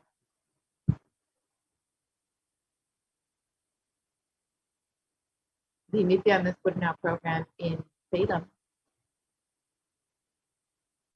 And all of these programs that Supreme Master Hinduism held to guide people, to bless people, to prepare them for this superconscious breakthrough, to guide them through this, and to prepare them for this re-energizing process. However, the anti-Hindu elements made it nearly impossible for Hinduism to do the Padayatra and the re-energizing process by driving the Supreme Hinduism out of India. So let us listen to Devi Parashakti's revelations on the solution for this.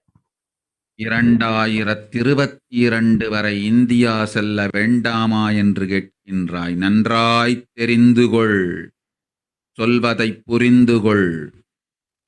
இந்த பெருநரகமான கிருமி போஜனம் இந்தியாவிற்குள் வரக்கூடாது என்பதற்காக 2020 பாரதம் முழுவதும் 12 ஜோதிர்லிங்கமும் பாத யாத்திரை செய்திடவே என் மகன் மூலமாய் திட்டமிட்டிருந்தேன். படுபாவிகள் ஓடத்தின் மாலுமியை ஊர்விட்டு துரத்தினார்கள். என்ன நடக்கிறதென்று பார். முறையாக கைலாய நாட்டின் தலைவனாக நிறை மரியாதையொடு நல் மதிப்பொடு என் நிஜாவதாரம் நித்யானந்தன் திருவடி மீண்டும் பாரதத்தில் பட்டு பாத யாத்திரை செய்த பிறகு மட்டுமே நீ அங்கு செல்ல வேண்டும். அதுவரை உன்னை காத்து செல்லாதே. ஓம் ஓம் ஓம். And Devi revealed that only when the Supreme Master Hinduism is received in India as the head of the Kailasa with great reverence and respect, and is able to do the Padayatra and the re-energizing process of the 12 Jyotirlingas, only then will this Pralaya end in India. And as we look around, we see so much of destruction and suffering. We see what the great rishis of Vedic civilization had forewarned as the Kali Yuga. The Kali Yuga is considered to be the worst of the 4 yugas, where man will be his own worst enemy.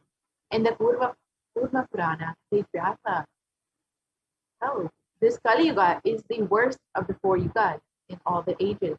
People are sinful and forget the dharma of the 4 varanas and the 4 ashramas.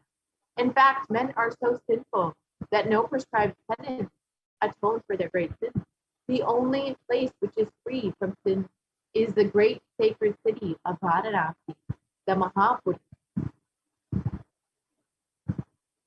And in the Purna Purana, it also states that Lord Rudra, Paramashiva himself, is the avatar for the Kali Yuga.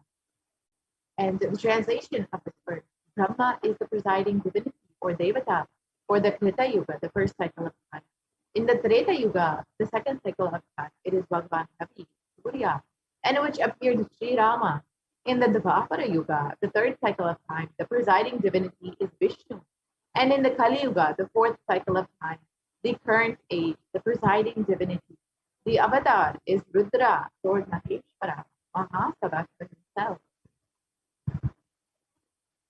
And on the 2nd of January, 1978, out of his deepest compassion to protect humanity, Paramashiva himself descended into the human form in the Nijavatara of the Supreme Concept of Buddhism, Jagat Guru Mahasanidana, whose divine Bhagavan Nithyananda. And if Paramashiva had waited even one more year to take a human form until 1979, it would have been too late for humanity. So let us understand what this means in the Supreme Concept of Buddhism's own words.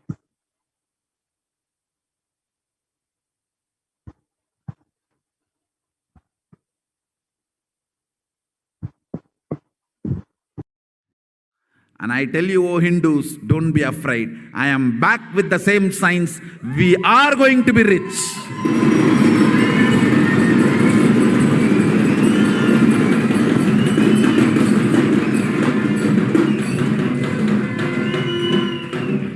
It is not lost. Just the last minute climax. Before it was going to be put off, have happened.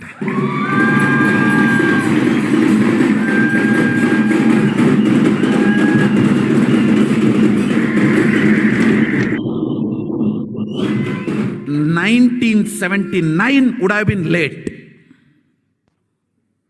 1979 would have been late. If I had time, I would have sent only ambassadors. Because no time, I have to get up and come directly.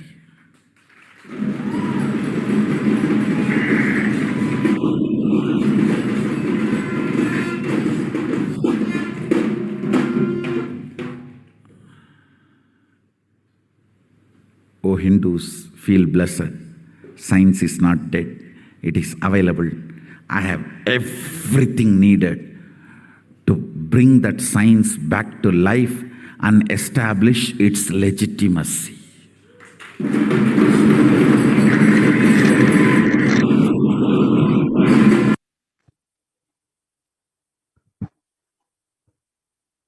And the Avatar's advent on the planet Earth was to protect the world from this great cosmic deluge, to bring the new age, the Satya Yuga. So let us listen to Devi Parashakti herself revealing that.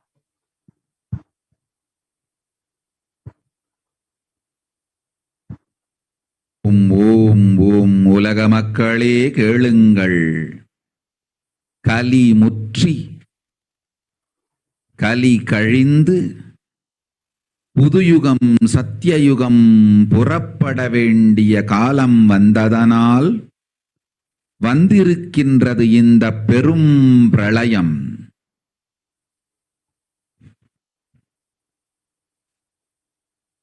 கவலை வேண்டாம் மக்களே.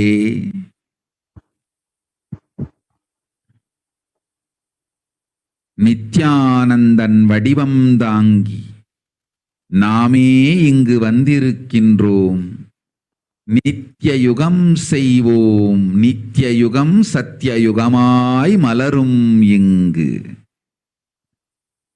ஆனந்தமாக இருங்கள்.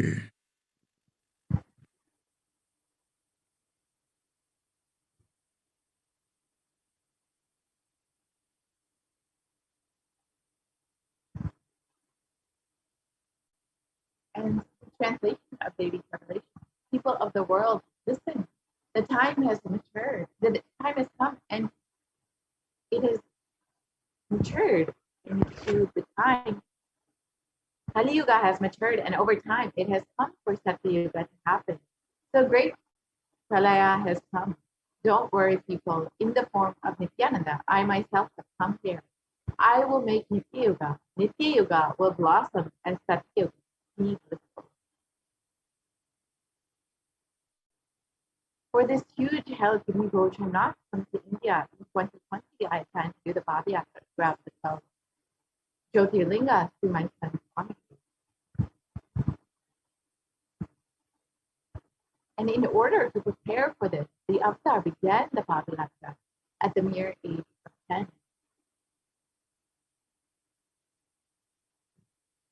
And the Supreme Consciousness began enriching people one person at a time with the great truth from the sacred scriptures and the secrets of higher living. Even at the age of just 14, all of his classmates would follow the Yatra, where the Supreme Consciousness led them from Kuriyatam, Tamil Nadu to Tiruvannamalai, the birthplace of the Supreme Consciousness, and a huge pilgrimage site. And when the Supreme Consciousness was around 19 years old, all his fellow classmates at the Ramakrishna Math recall the Yatra, where the Supreme Consciousness led them from Chennai, Tamil Nadu to Tiruvannamalai, and gave them an unforgettable pilgrimage trip experience. And the Supreme Consciousness continued walking the length and breadth of India, reaching more and more people, and preparing each one until the Supreme Consciousness founded the international mission, the Nithyananda Sangha, and to revive Kailasa International on the 31st of December, 1999. And the Supreme Consciousness established Kailasa Enlightenment Ecosystem, the Tiruchangota Adinam, on the 14th of April, 2001. And here you can see the photos of the Supreme Consciousness on the day of the inauguration, when he was just 23 years old. And in 2003, the Avatar continued his Vijayatra all over the world to enrich people from various backgrounds.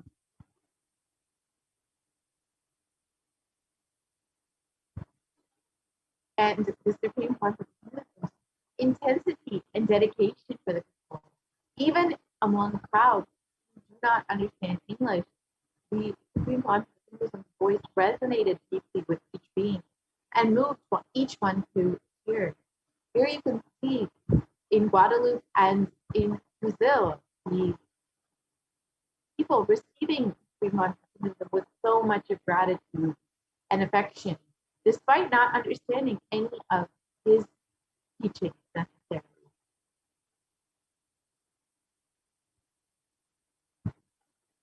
And in 2004, the Avatar led his disciples on the first Himalayan Yatra, visiting temples, delivering satsangs, and initiating them into the super conscious breakthrough.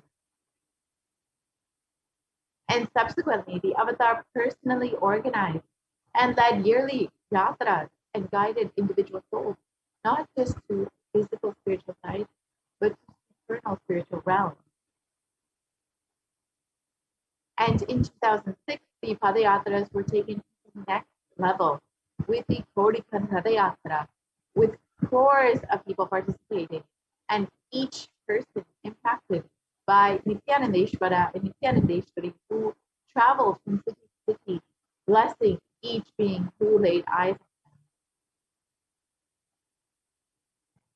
them. And here's a short clip of the Kodikan Padayatra, and you can see how much people were blessed to be in the presence of the Supreme Consciousness and how they are literally overjoyed to see just his very form.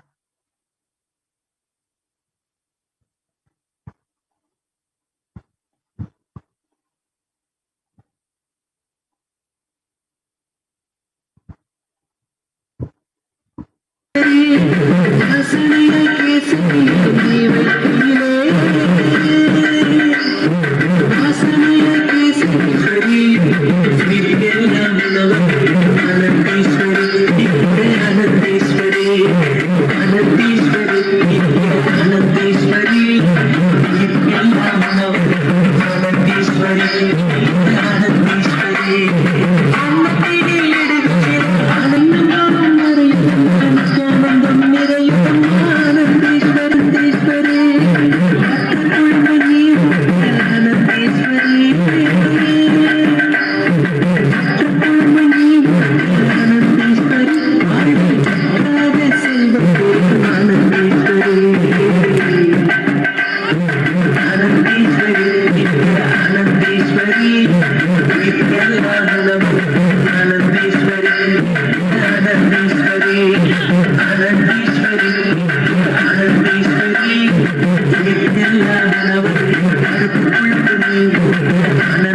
the Kodikantarayasa culminated with the consecration and inauguration of the Garbha Mandir, the sanctum for Nithyanandeshwara Paramashiva Nithyanandeshwari Parashakti, and the Vayungalinga in Adi Kailasa Sadvikam in Bangalore, India.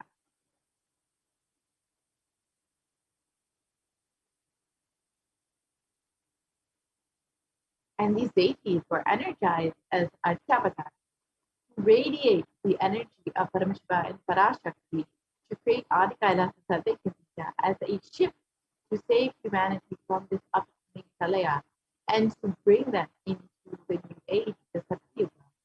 And the Supreme Pontiff of Hinduism created innumerable spiritual energy centers throughout India as safe havens during this great deluge. And here are just three of them: the Kailasa in the Chandu, the Adi Kailasa Satyakimsa, and the Kailasa in Hyderabad.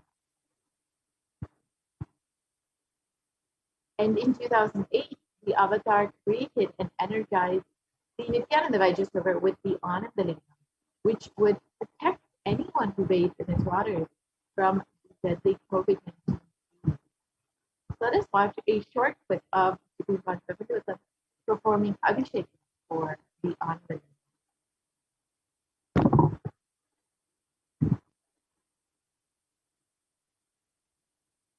नमस्सहस्राक्षाय च चतुर्धन्वने च नमो गिरिशाय विष्टाय च नमो मीढुष्टमाय च शुमते च नमो ह्रस्वाय च वामनाय च नमो बृहते च वर्षीयते च नमो वृद्धाय च संवृद्धने च नमो अग्र्याय च प्रथमाय च नम आशवे च जिराय च नम शीघ्रियाय च शीघ्राय च नम ऊर्म्याय च वस्वन्याय च नम स्रोतस्याय च द्वीप्याय च नमो ज्येष्ठाय च कनिष्ठाय च नम पूर्वजाय च परजाय च नमो मध्यमाय च पगल्भाय च नमो च गण्याय च बुद्ध्याय च नमस्तोभ्याय च प्रतिसर्याय च नमो याम्याय च क्षेम्याय च नम उर्वर्याय च खल्याय च नम श्रोप्याय च अवसान्याय च नमो वन्याय च कक्ष्याय च नम श्रवाय च प्रतिश्रवाय च नम आशुषेणाय च आशुरथाय च नम शूराय च अवभिन्दते च नमो वर्मिणे च वरुथिने च नमो बिल्मिने च कवचिने च नम श्रुताय च श्रुतसेनाय च नमो दुन्दुभ्याय च हनन्याय च नमो धृष्णवे च प्रवृषाय च नमो दूताय च प्रहिताय च नमो निषङ्गिने च विधिमते च नमस्तीक्ष्णे च वेजायुधिने च नमस्वायुधाय च सुधन्वने च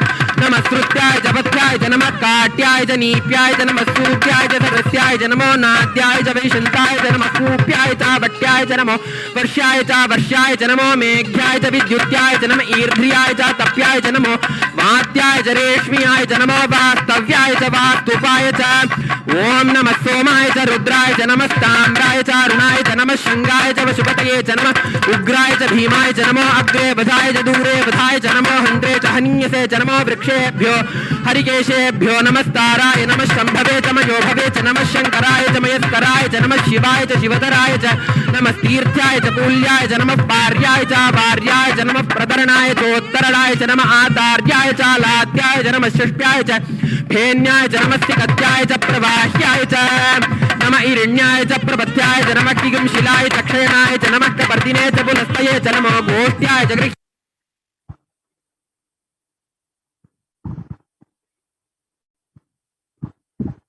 And in 2009, the Avatar held another Kodipuja and garnered international attention, creating a movement where lakhs of Hindus were once again embraced Hinduism. Let us watch a short clip. போல நின்பதம் கண்ட என் மனோ நித்ய சத்குரு நித்ய சத்குரு நித்ய சத்குரு நித்யனே நித்ய சத்குரு நித்ய சத்குரு நித்ய சத்குரு நித்யனே நின்முகம் நீனைந்து இங்கு நிர்மலமாகவே ஆனதே இதய சக்கரம் அனகதமும் இனிமையோடு திறந்ததே நித்ய சத்குரு நித்ய சத்குரு நித்ய சத்குரு நித்யனே நித்ய சத்குரு நித்ய சத்குரு நித்ய Sadhguru நித்யனே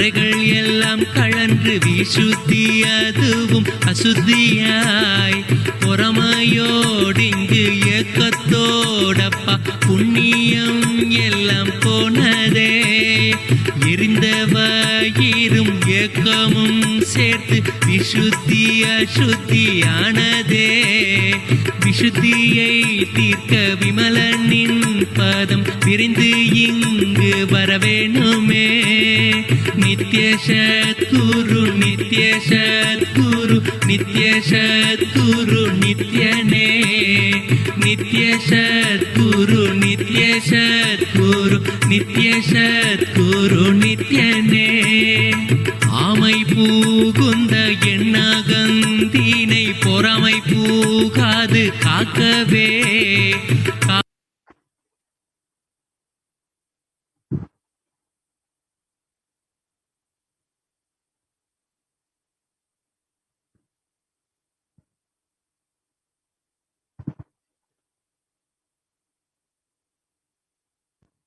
You can continue to the next slide, please.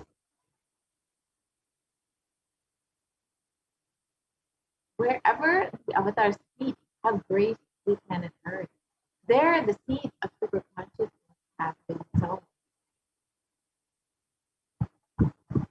With over 1,000 Kailas enlightenment ecosystems established all over the world, over 1 billion people have been enriched by the sacred secrets from our scriptures and blessed into the science of enlightenment. And in the next few slides, you'll just see some of the Kailas enlightenment ecosystems established by the Buddha to bless humanity, to guide them through the pralaya, and to create an ecosystem where the science of enlightenment can be shared. So the first that you'll see here is the Adi Nithyananda, the Kailasa Nido, which was the first Kailasa established by the Supreme Consciousness. The Adi Kailasa Sarvajñapita in Bangalore, India. The Kailasa in Tirunelveli. The Kailasa in Columbus, Ohio. The Kailasa in Los Angeles, California. The Kailasa in San Jose, California. In Seattle, Washington. The Kailasa in Houston, Texas. The Kailasa in Charlotte, North Carolina. The Kailasa in New York, the Kailasa in Washington, D.C., the Kailasa in Toronto, Canada, the Kailasa in Oklahoma City, California, or Oklahoma City, Oklahoma, the Kailasa in Phoenix, Arizona, the Kailasa in St. Louis, Missouri, the Kailasa in Oman, the Kailasa in Dubai, the Kailasa in London, the Kailasa in Scotland, UK, the Kailasa in Netherlands, the Kailasa in Slovakia, the Kailasa in Belgium, the Kailasa in Luxembourg, the Kailasa in Austria, the Kailasa in Germany, the Kailasa in Italy, the Kailasa in France, the Kailasa in Switzerland, the Kailasa in Mauritius, the Kailasa in South Africa, the the Kailasa in Salem, the Kailasa in Hosur, the Kailasa in Patnam, the Kailasa in Varanasi, the Kailasa in Rajapalayam, the Kailasa in Hyderabad, the Kailasa in Kerala, and the Kailasa in Gujarat, which is the Yogi Service. The Kailasa in Tiruvanmiyur, the Kailasa in Alankulam, the Kailasa in Tambaram, Chennai, the Kailasa in Avadi, Chennai, the Kailasa in Chennai again, the Kailasa in Melbourne, Australia, the Kailasa in New Zealand, the Kailasa in Singapore, the Kailasa in Kuala Lumpur, the Kailasa in Guadalupe, South America. And all of these Kailasa were created as a community to foster the science of enlightenment, to bring a superconscious breakthrough for this for humanity and to guide them through this pralaya and to ensure humanity survives this great cosmic delusion. The Supreme Pontiff of Hinduism created the sovereign order of Kailasa with thousands of sannyasis with no discrimination against caste or religion.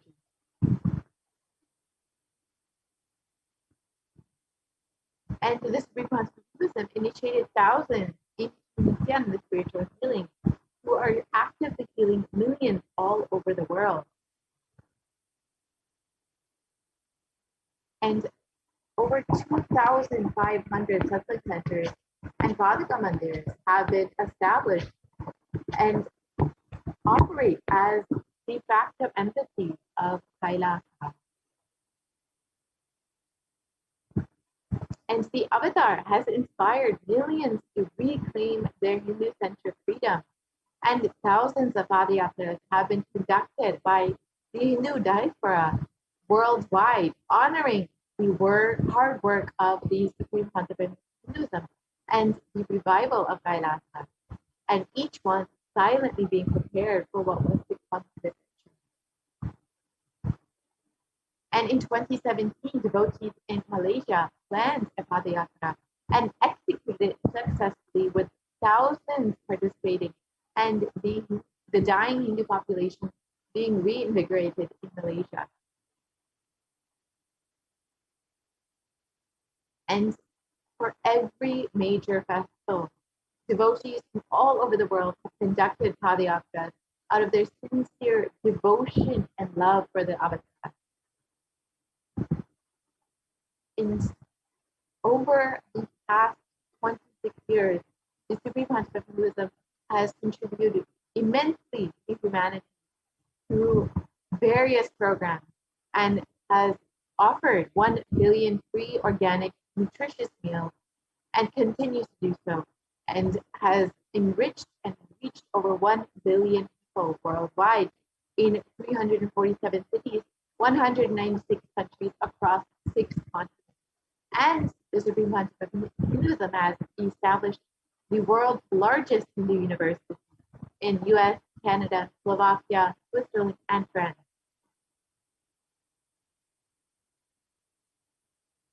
And the Kailasa is the world's largest and greatest digital Hindu nation with over 1 billion views.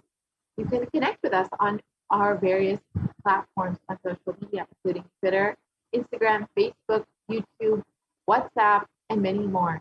And you can visit kailasa.org, nithyananda.org, nithyanandahinduuniversity.org, Kailasa TV, and Kailasa Nithyananda TV to learn more about the various offerings that you can receive through becoming an e-citizen of Kailasa.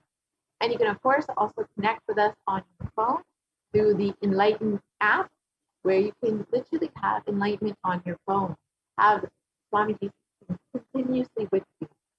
So if you would like to sign up for any of these and connect with us through any of these, you are more than welcome to do so. And connect to become an e-citizen of Kailasa by visiting kailasa.org. And all of these offerings from the Supreme Conscious Buddhism are to enrich humanity, to guide them through this pralaya, super conscious breakthrough for humanity.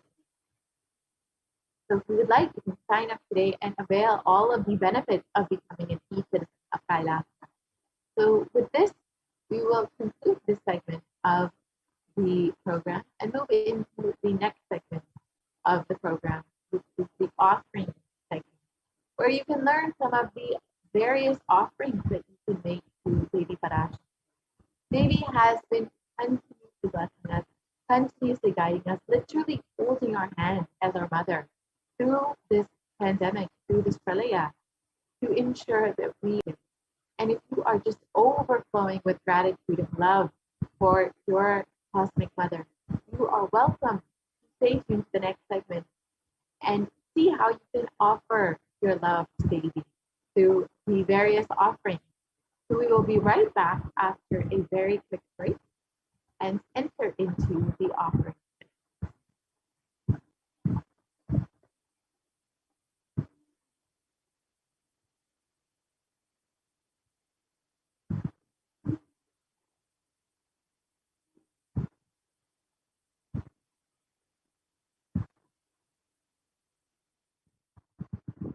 I mean by the word e-Kailasa? Listen intensely. Enlightenment ecosystem, literally enlightenment itself, in your own home, wherever you are. If you cannot come to Kailasa, it's okay. Kailasa can come to you. Kailasa coming to you is e-Kailasa.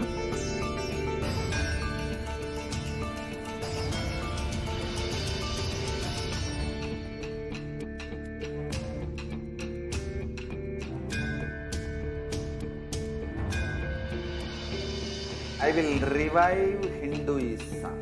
I am a Hindu revivalist, not by any revolution, but by evolution.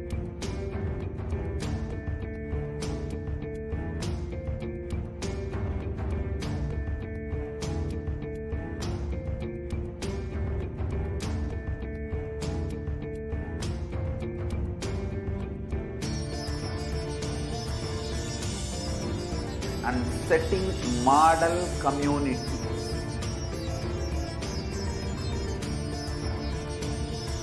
Kailasas, enlightenment ecosystems, Sarvanya Pitas all over the world.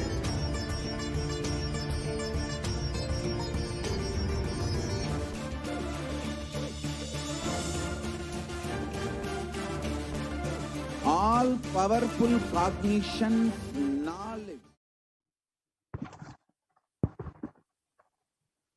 Nithyanandam, welcome back to all of the viewers. If you have been with us from the very beginning of the program, thank you so much for staying tuned, and I hope that you've been enjoying this program where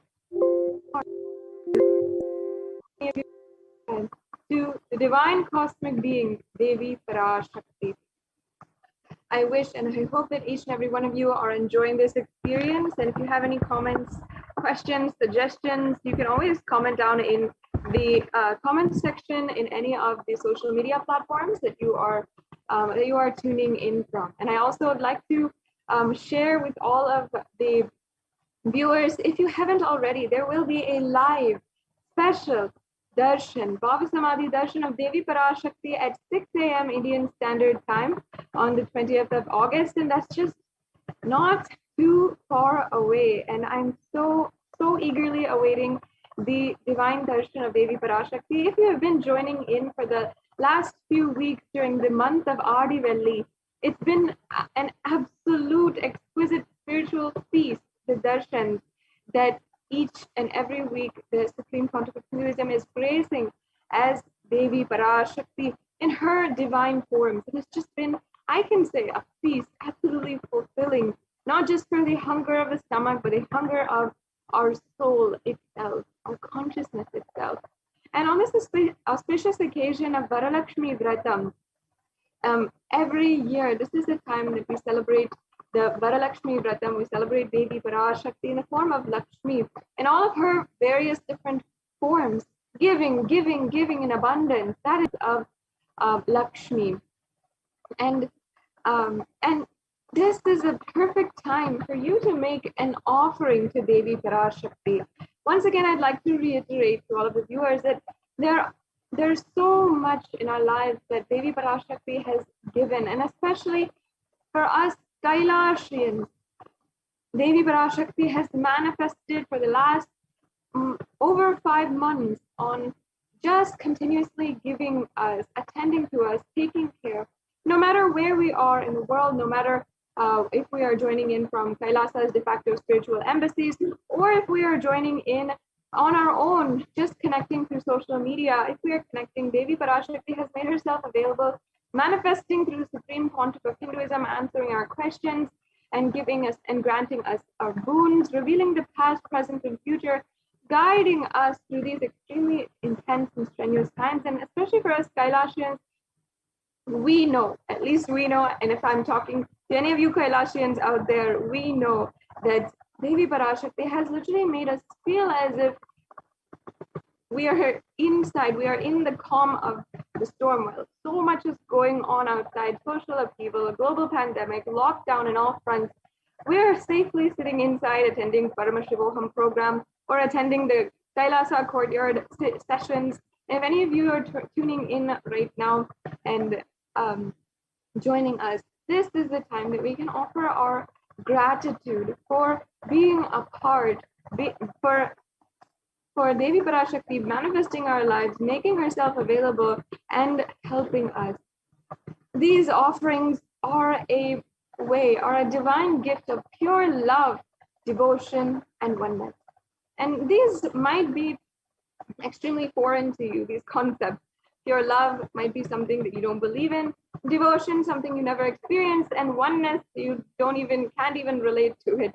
And you don't ever feel oneness and maybe not even experience what it might be like to experience yourself as one with all of existence. But understand that in Sanatana Hindu Dharma, pure love, devotion, and oneness are the very core fundamentals in a very real experiential way. Nowadays, we don't offer gratitude in our lives for anything, even the smallest of things. We're not able to have that gratitude and appreciation for all things in our life. And we usually deal things with a give and take. In the Guaranteed Solutions book, the Supreme Pontiff of Hinduism has authored himself and given so many different programs on this very subject of opening gratitude in our lives and going from discontentment to gratitude. He narrates a beautiful story. He says that one day a man was asking God, praying intensely to God, that he would like $10 million. And he said that, I'd like $10 million. Please give me $10 million. If you do this, I promise, I swear that I will offer you in your shrine 20% of the $10 million. And then he said, if you don't believe me, you can take $2 million and I will keep and you can give me the $8 million that's remaining. Understand that our dealings, relation with the whole universe, with God themselves, is a dealing. It's a negotiation. If you give me this, I'll give you this. And we always like to negotiate with the divine. Even God, when it comes to religion, prayer, and when it comes to the most sacred part of our existence, belief itself, and our religious belief system, it always comes down to a give and take system, a barter system. However, this is not the way that Sanatana Hindu Dharma works. We often lose gratitude in our lives and take for granted everything that that we are experiencing. When we gratitude and we consciously build gratitude towards the conscious energy, towards the cosmic energy and the existence itself, that's when things start to flower for us. Gratitude ultimately is a way that we reach the ultimate oneness with the divine, the experience of oneness with the divine. There's another beautiful story from the same chapter from Guaranteed Solutions book by the Supreme Pontiff of Hinduism, which the Supreme Pontiff has authored and even spoken on and given so many different programs for millions of people across the world. The story goes that one day another man was asking God, and he was extremely faithful towards God. He was every single day he was praying to God and everything. And he said he prayed that in a very near-death experience, he saw his whole life as if he was walking on the beach. And he saw many times there were two footsteps and two pairs of footsteps. And he understood that that was God there with him, and God was with him in throughout his whole life. But he saw that many times when he was alone and he was feeling alone in his life, and when he really, really needed God, there was only one pair of footsteps along the beach sand. And he asked God, what is this? Why have you just left me there? And in his prayers, God answered him, understand, it is not your footsteps there. I was the one who is carrying you during those times, and it's my footsteps. When we understand this, we will understand that God, existence, cosmic energy, the divine is continuously there with us, no matter what. The Supreme Pontiff of Hinduism has enriched, has transformed the lives of millions with just the enlightening touch, the diksha that he is giving. Not just with that, but feeding so many people with more than 1 billion meals served, and continuously making himself available to give us the ultimate knowledge to transcend the pain and suffering in every conflict in our lives. The Supreme Pontiff of Hinduism, during the darshan, and when a devotee, a person who goes to him and requests for something, often the response they get is, I'll take care, I'll be with you. It's just these words that has brought so many millions of people, including myself, through the toughest times in their life, and even through this global pandemic, and has made them survivors, leaders, and agents of change in the world to transform and become the highest reality that they would want to be. So it's not just myself, but so many millions of people who can attest to the fact that this simply offering our gratitude and understanding that the Supreme Pontiff of Hinduism incarnate Paramashivoham himself and the divine cosmic beings will simply take care of us. And existence is carrying us forward. That helps us understand when we consciously build this, we are literally manifesting, paving the way towards experiencing oneness. Understand that there's actually two religions in the world, the two types of religions. One is a religion out of prayer, when we continuously ask, even in our prayers, we are just asking for things. And there's another, which is the religions of gratitude. The religions of prayer and praying out of fear of God or out of greed for something never lead to transformation. That's what we should understand deeply. The religions, when we pray and when we're continuously asking, we'll never experience that fulfillment in our lives. We'll never experience transformation inside of you. When we experience gratitude, only then we are paving the way towards transformation, and we are consciously building the transformation that is going to happen on us, we will see that existence simply showers on us. So that is the context behind every single offering, consciously building gratitude. And understand that the Supreme Pontiff of Hinduism always says that through these offerings, until you manifest your reality as you wanted, we will manifest it for you. So even whatever you want in your life, don't worry, we will take care. And through these offerings, as we have seen so many times, be able to simply see your manifest your reality as you want it. So we'll be going through and literally peeling layer by layer, understanding the various offerings that we have, how we can consciously build our gratitude in our lives to Devi Parashakti and to the Supreme Pontiff of Hinduism, incarnation of Paramashiva. And before I enter into this segment, I would like to first offer my love, my gratitude to Devi Parashakti through this Dhyana Shloka. And the Dhyana Shloka is nothing but the beautiful remembrance of Devi Parashakti, remembering her beauty, her radiance, her resilience, and her power, and admiring that for myself, cherishing that within my inner space. And now let me chant the Dhyana Shloka, and let us all be in that space as we are entering into this segment. Indunivabedakaravahinayanam syat pankajabharabhaya japakshasarayuktam angahimabhushana vichitravasanam syat tunga mukkattojvala manonmani swarupam.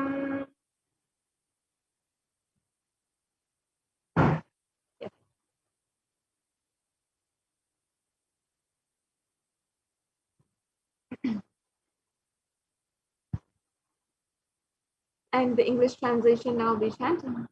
Moonlight face holding the Vedas on hand, fire in eyes with lotus flower, gracing and blessing hands in one hand with the Japamala, beautifully decorated with jeweled ornaments and wonderful clothes and shining bright crown. Her name is Manonmani.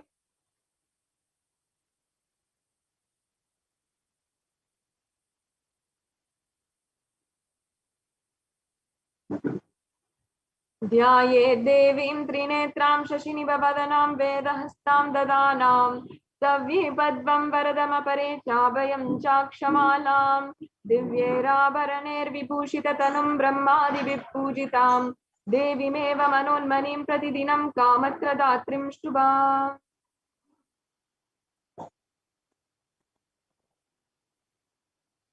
And the English translation once again.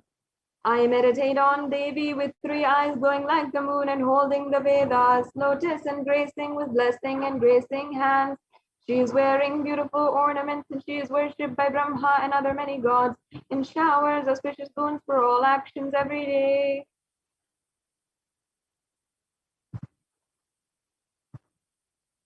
Yes. So having invoked and invited, cherished, offered our love to the presence of Devi Parashakti herself, now let us peel layer by layer and understand the context behind the various different offerings that we have today. Understand, as I have said and shared with each and every one of you the context beforehand, these offerings are consciously building our gratitude. And Sanatana Hindu Dharma is a religion of gratitude, not of prayer.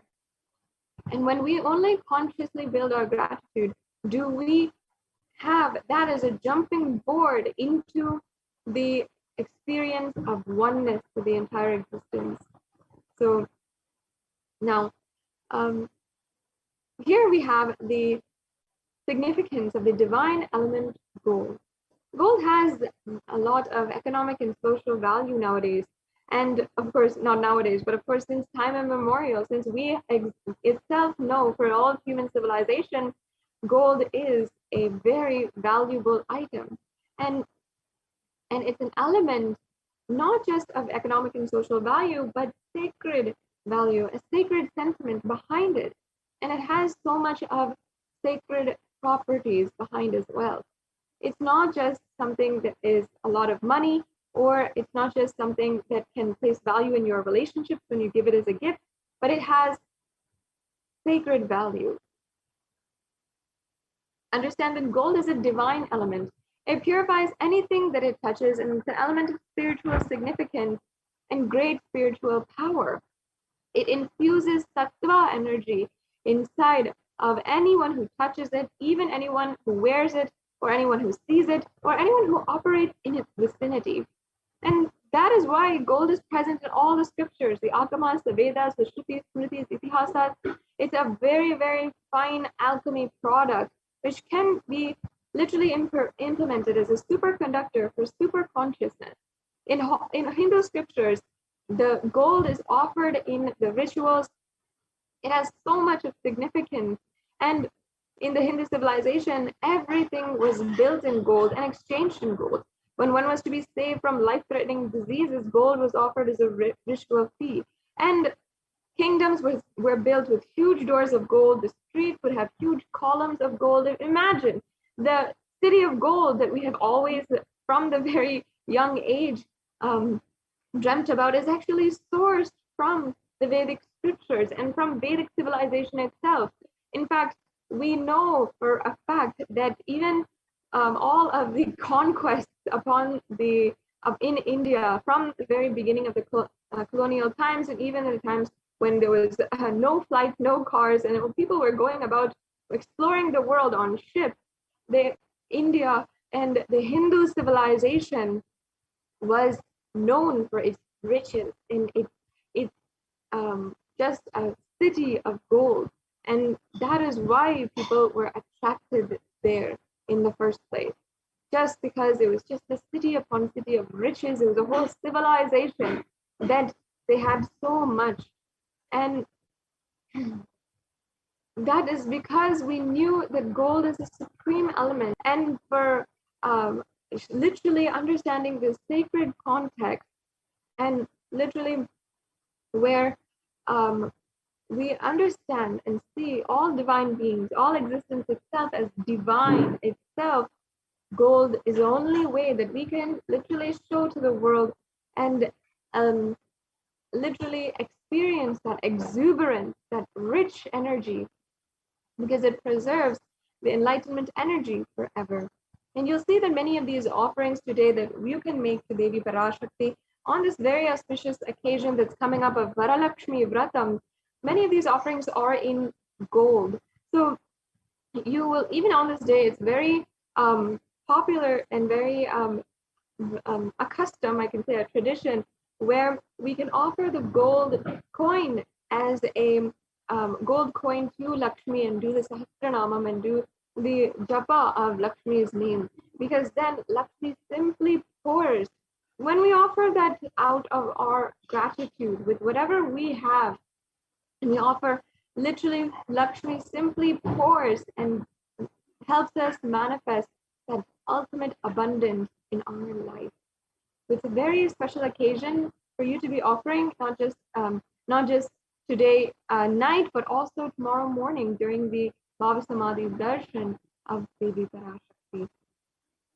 And even until today, understand, even until today, in the Meenakshi Amman temple in Madurai, the oldest temple that exists, there is the very jewels that Devi Meenakshi, when she was living, the sovereign ruler that ruled more than 800 to 1000 years back, when she was ruling, she had literally worn these jewels, and those are still offered in the worship and alankaram to the deity of Meenakshi today. And that is the power that literally your sacred sentiment, your love for Devi Parashakti can be immortalized into history and offered again and again and again, and literally offered until time exists itself. So this has literally so much of value in each and every one of these offerings. And once again, I'm saying that there's such an auspicious time as well to offer for the Parashakti Vratam occasion.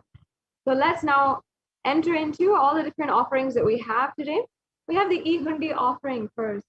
This is a very simple offering, and in our tradition, Hindu tradition, it's not just offering we make for our special occasions, or we make for when we are going on into something new in our lives, and when we have decided, yes, God has given me everything in my life, let me move on to the next.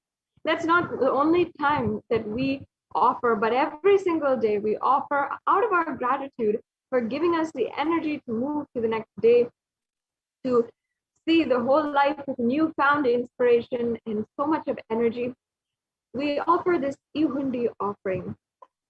And in fact, we go to the temple every day because we are naturally attracted to a higher power. In fact, even if in your life you feel that you might not have the belief for God as it says, but you are naturally attracted to higher power, why then can you say that you might be so infatuated with things that demonstrate highest power in your life, whether it be in the field of business and relationships, or even in the animal field, even when we are going in, even in the animal kingdom, even when we go to the zoo? Why do we have so much of infatuation with the tigers?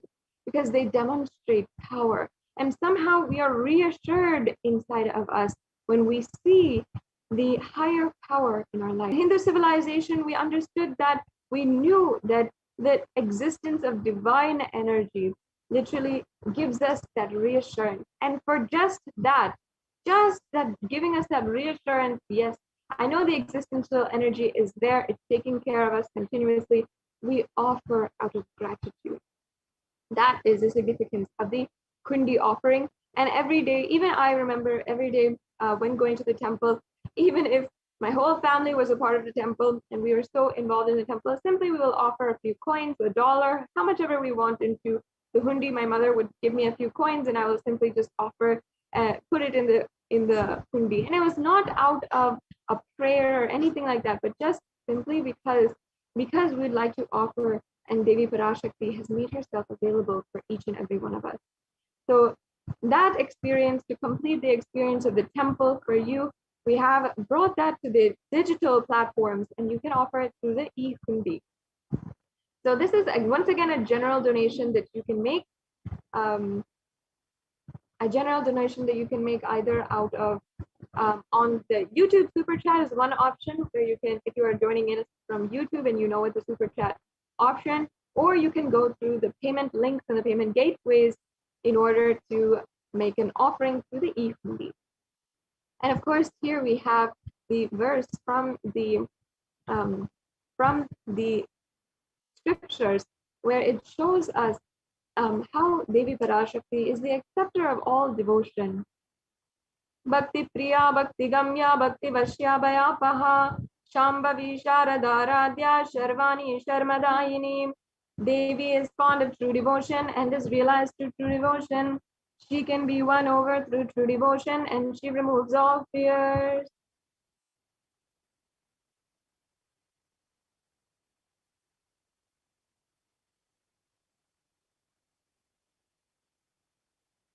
Yes. The next offering we have is the Sankalpa chanting. And the Sankalpa is a very powerful offering of gratitude for giving us all of the divine qualities, for giving us newfound inspiration for life itself. It's a very powerful offering of our gratitude for having given us life itself. And literally embedded within its lines is the gratitude for giving us all of the qualities, the divine qualities such as Kshema, Stairya, Virya, Vijaya, meaning even forgiveness, stability, courageousness, and Vijaya, which is victory.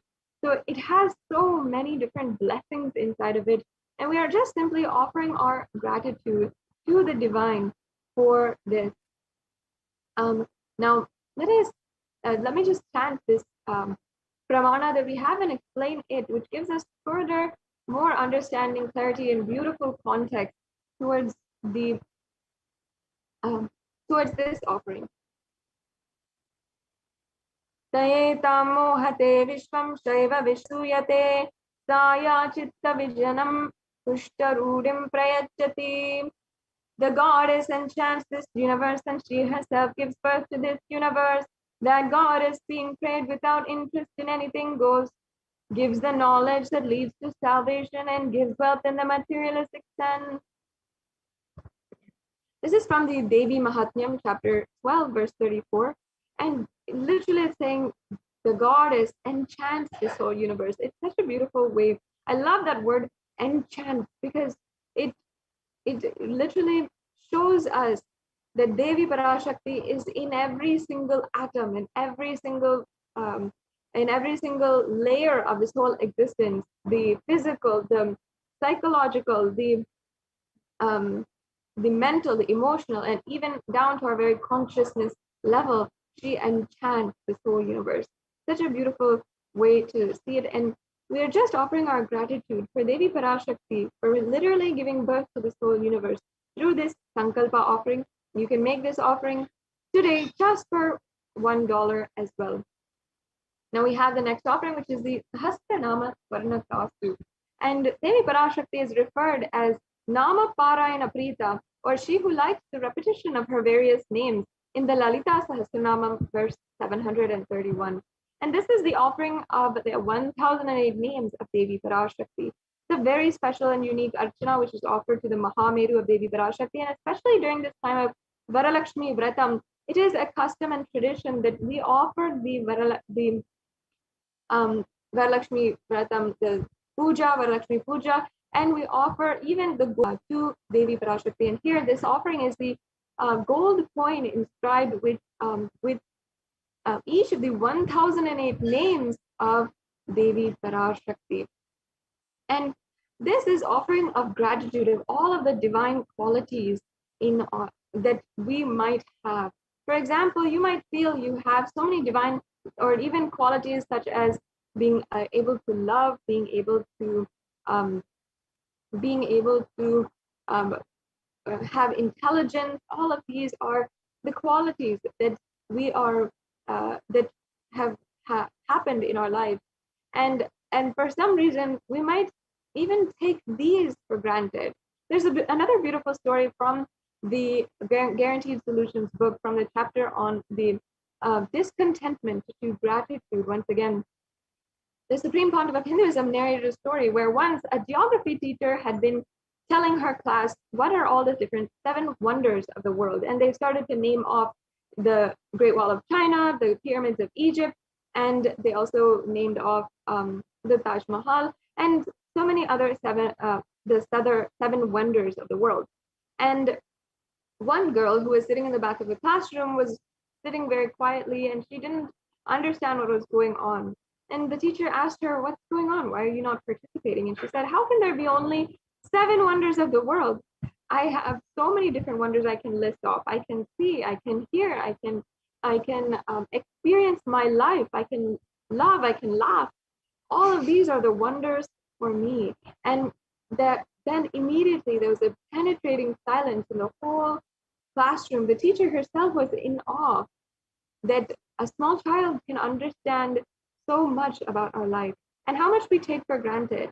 When we are offering these Sahasranamam, we are literally remembering each of the divine qualities, the qualities which are innately inside of each and every one of us. You'll see many of these qualities and all of the embodiments of Devi Parashakti, the names of Devi Parashakti are different forms and different names that we chant, and are innately actually a very divine quality, a representation of a energy. For example, intelligence is Saraswati. Like this, we literally are offering this to Devi Parashakti, and we're remembering her divine qualities that she imparted on us and that we enjoy today already. So you can offer your gratitude for giving us these divine qualities. It's not something that simply came out of nowhere. It is something that existence had evolved, had ensured. The physiological evolution happens, the cycle. From there only, we actually are able to have these qualities today. So let us offer our gratitude for all the divine qualities that Devi Parashakti has given us, that she herself embodies.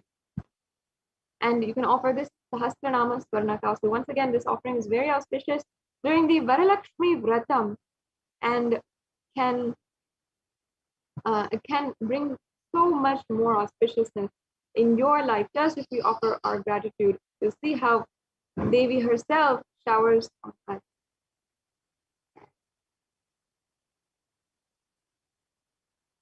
We have next the Mukta Anguti, and here we have the verse from the Meenakshi Pancharatnam, which I'll now chant.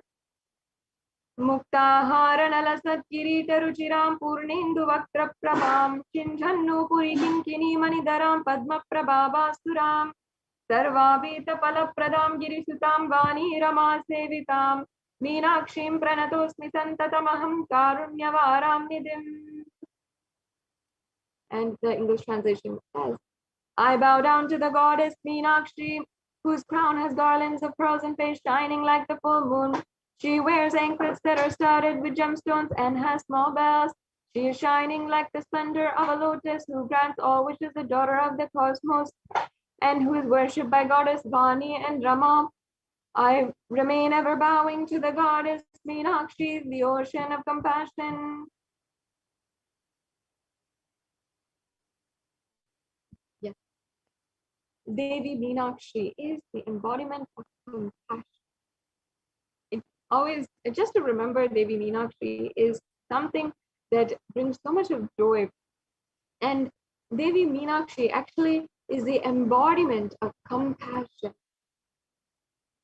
In human history, we have even human history that is anthropologically and archaeologically recognized today. We have even when humans started first living and started first even being in the hunter and gatherer mode. They lived in separate tribes all over the world. And even there's evidence of these tribes and these small civilizations going to war with each other. And this is archaeologically proven. It's at that time, thousands of years back, when Devi Meenakshi is the incarnation of Parashakti who came down in that time in human history to unite all of the tribes and the various different nations that had formed across the world, the civilizations that had formed across the world. And that Devi Meenakshi had literally conquered in every single place and did the divine conquest in all 8 directions and gathered every single one of these tribes and made the first sovereign civilization all under one rule. And when she had gathered everyone and helped each and every tribe put apart their differences, drop the wars and conflicts that they were going on, that they were doing just as mother does, even between 2 siblings, and she brings them together and she says, look, let's work together. She literally brought down Kailasa on planet Earth, helped the whole civilization advanced to the next level. And this was the earliest civilization on planet Earth. And there is actually archaeological proof of this. Devi Meenakshi was real, and she's not just a figment of our imagination in Sanatana Hindu Dharma. She is real, and she was the sovereign happened on planet Earth to unite each and every one of us. And it was out of her compassion that she had literally come down to planet Earth and united all the civilization and advanced the whole civilization. So we can offer this Mukta Anguti in order to offer a symbol of compassion to the ocean of compassion herself, Devi Meenakshi. Now the next offering is the Swarna Padma Pushpa, the golden lotus. And there's several references of the lotus being used in the worship of Paramashiva. And it says here, one of the verses from the Kamika Agama, it says, suitable thread and covered with a new cloth, and they should be adorned with a lotus flower made of gold. And this offering of the Swarna Padma Pushpa is just that, the offering of the lotus flower made of gold. And it has such great significance. And because the lotus itself is in the plant kingdom, we can say it is a perfection of evolution. because no matter what kind of adverse situation it might be in, for example, even if the lotus is in polluted waters or it is in pond waters, it still retains its divine qualities, which flowers, plants cannot do. If you see many plants, they're not able to live in that same circumstance, retain their same beautiful qualities, even if they're put in polluted waters or if they're put in less water. But despite having little to no water, despite even maybe chemicals being in the water, the lotus still retains its divine qualities. And even there are so many different types of lotus. Even in the lotus species, it evolved to even having more and more different types of lotus. Even the golden lotus was actual real flower at that time. And golden lotus meaning the lotus which is looking gold, and it is actually a real flower. You can even Google it, the golden lotus, how the lotus actually had a golden color and a golden hue to it, and that we even call the white lotus as well. Understand, I'm not making up stuff here. This is all a science, and this is something that we in Sanatana Hindu Dharma have seen as the best of the best. We saw in nature what is the best of the best. We saw the lotus having the best qualities, and we wanted to offer that to the best existence, the existence itself. So you can offer this Swarna Padma Pushpa, the golden lotus, and as a representation of the greatest quality that you can have, the quality to evolve. And you can also understand, you'll be blessed, be showered with Devi Parashakti's auspicious blessings, and have the state, face, powers, and being of Devi in your inner space, even in the most adverse situation.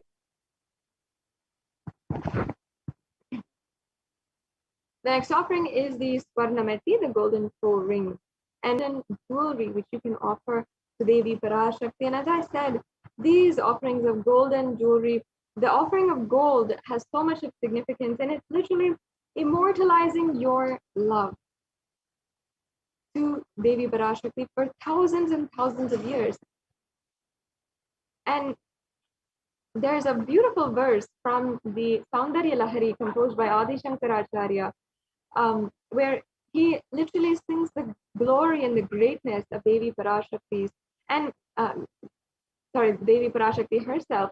And he comes down to say, yes, her smile is so beautiful. Her hand, the Abhaya Mudra that she gives is so compassionate. And he describes Devi Parashakti.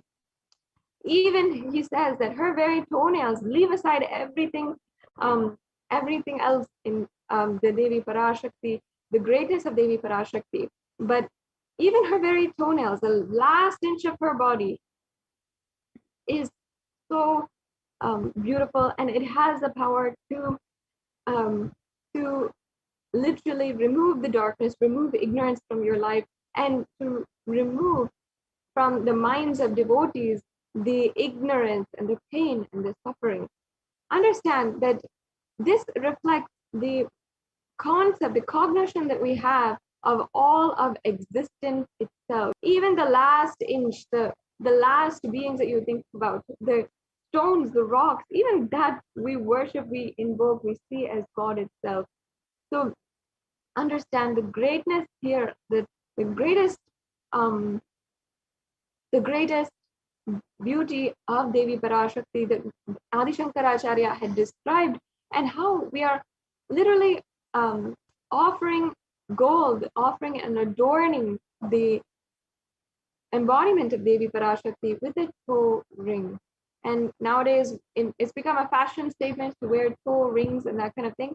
But understand that in Sanatana Hindu Dharma, we have the real context behind why we are adorning ourselves, why we are adorning our Devi Parashakti with the toe ring. Understand, actually, every woman in Hinduism is worshipped as Devi Parashakti. Even upon her wedding ceremony, she is adorned with this toe ring.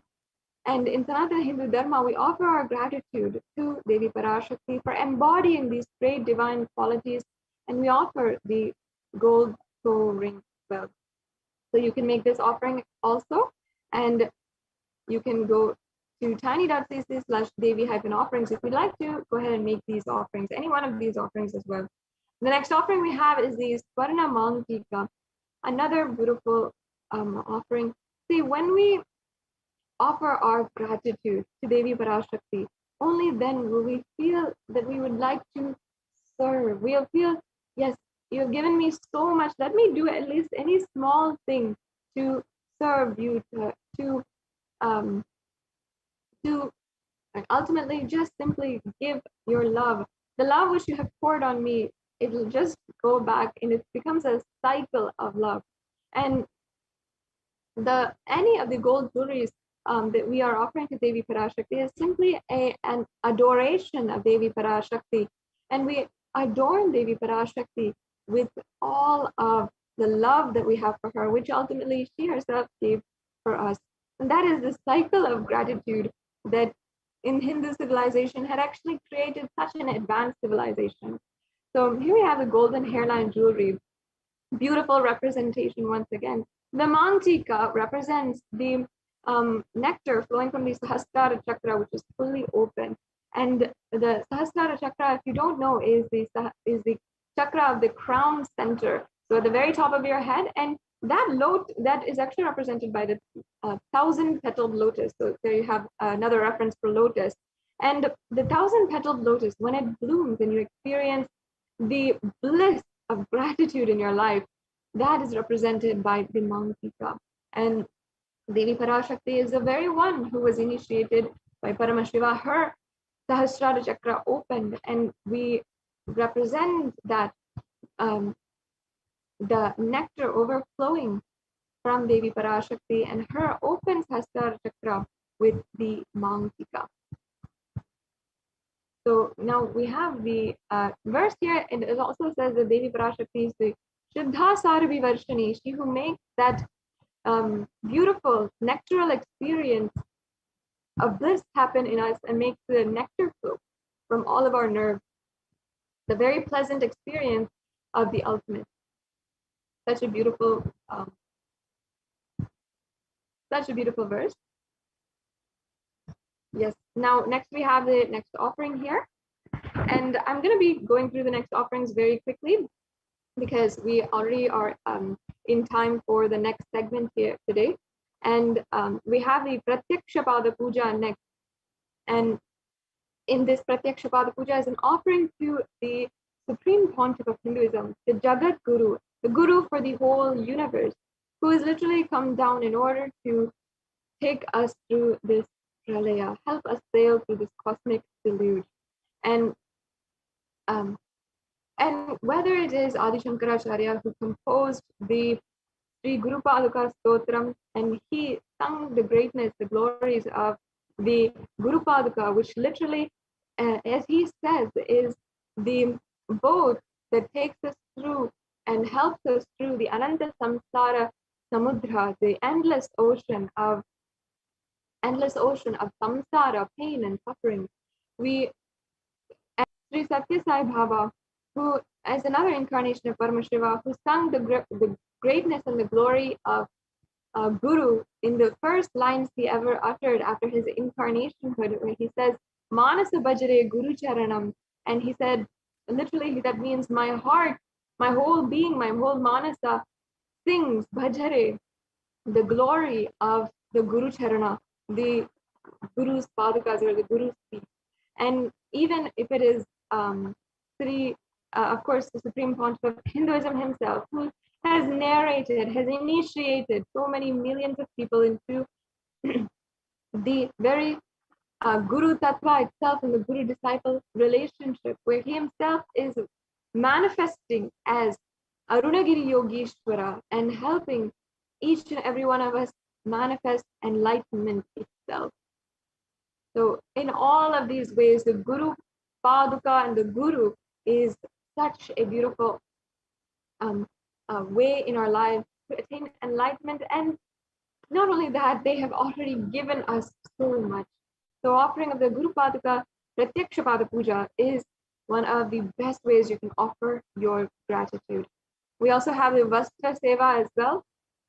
And the Vastra Seva is another way you can offer your gratitude to the one who has literally given us the protection of every single moment in our life, has given us protection. We are just giving this sacred thought, offering our respect, offering our love and adorning him, and offering us and saying, at least let me clothe you and protect you, decorate you in any way that I can. Yes. So this brings us to a conclusion of all the different offerings. I hope that some of these offerings have ignited your yearning to experience the ultimate oneness in your life. And you will be able to see there's several different offerings that you can do today.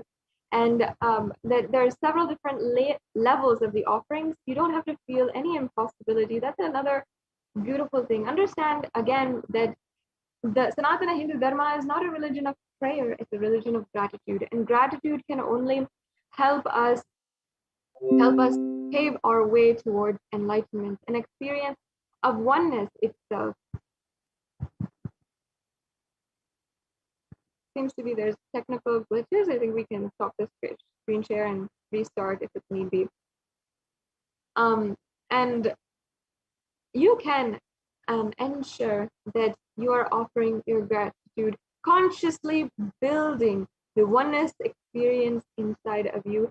And the Supreme Council of Hinduism has ensured that even if you want, once you can offer in any level that you want, even if you feel that perhaps right now you cannot offer so much of money or so and immediately offer, you have two options. One is you can make an offering of any amount through the e-hundi offering, or you can register in the at the URL tiny.cc/Devi Bhava Samadhi and Bhava Samadhi Darshan. You can see we can have that link projected, and in that link you will be able to fill out a brief form. Yes, thank you so much.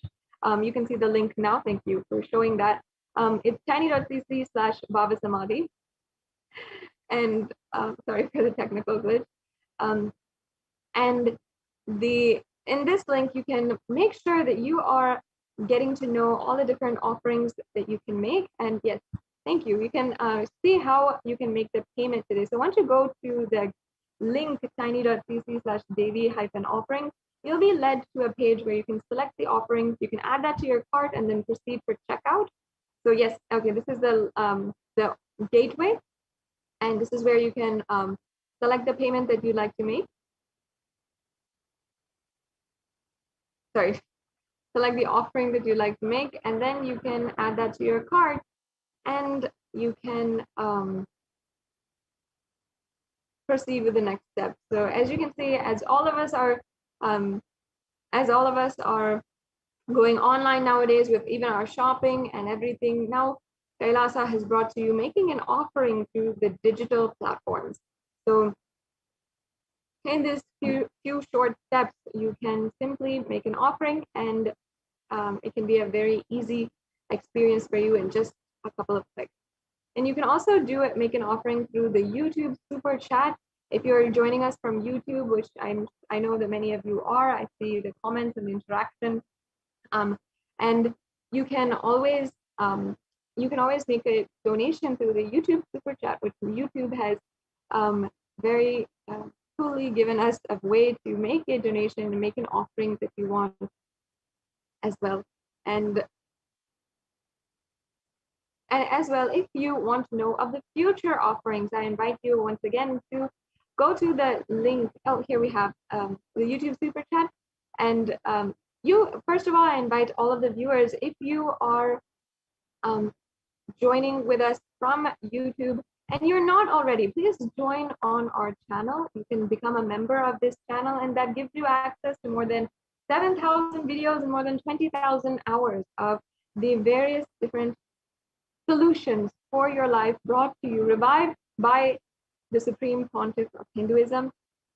And you can also use this platform in order to make a donation if you want to, and in order to make an offering. So you can go to the YouTube super chat. You can see the $sign in the right-hand side corner of the chat, and then you can make a donation. You can make a donation through the credit card, through debit card, or through PayPal today.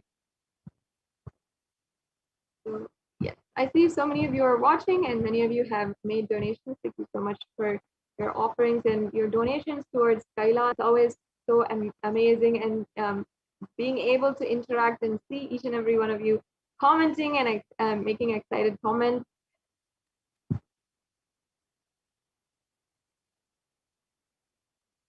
Yes, and once again, I'm very, very excited to announce to each and every one of you that we will be having the grace and blessing of the live Devi Baba Samadhi Darshan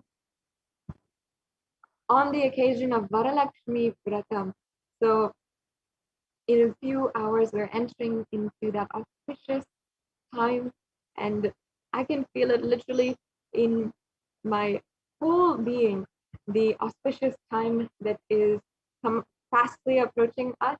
And you can ensure that right now is the time that you are getting prepared.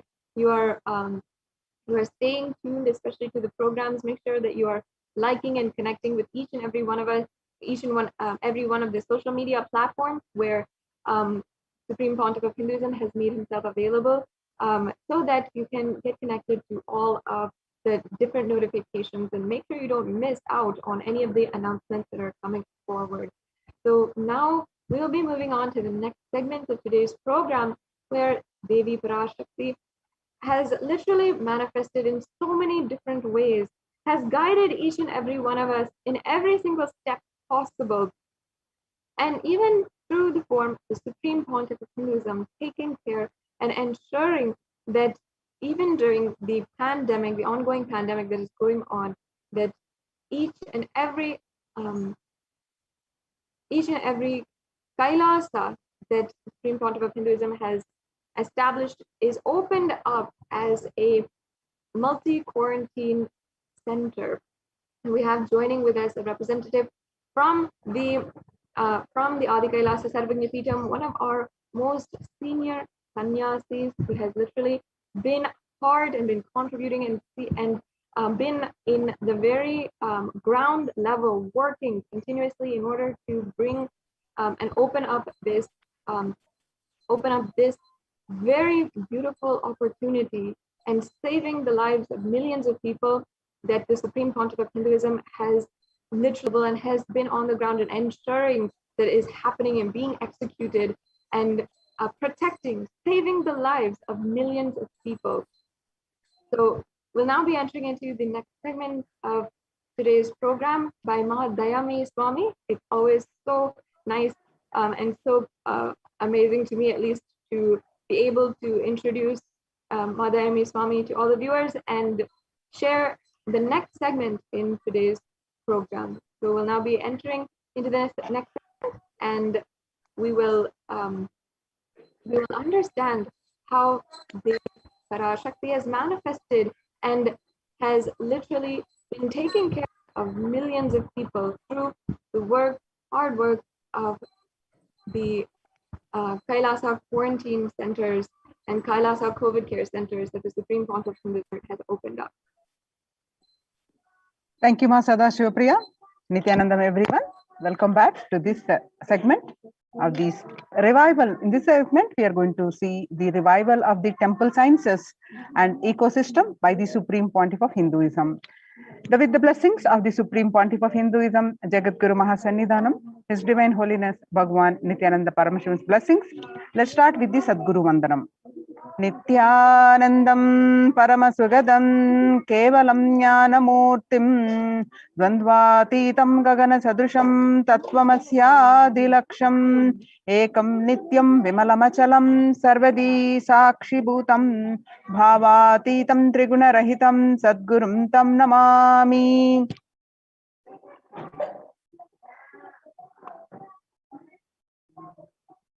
So as you see across the India, the many famous temples are in lockdown period, a shutdown for an indefinite period. You see the temples from the Siddhi Vinayaka temple and the Shirdi Sai Baba temple in Maharashtra and Puri Jagannath temple remain closed for the public, and the famous Puri Jagannath temple. And not only that, all places like temples, mosques, gurudwaras, churches, they all shut down for devotees till further orders. And not only that, in Uttar Pradesh, major Mathura temples ban the entry of the devotees. And the famous Gujarat Somanath temple is also shut down amidst the COVID-19 race. We have just seen the few examples of these temples shut down, and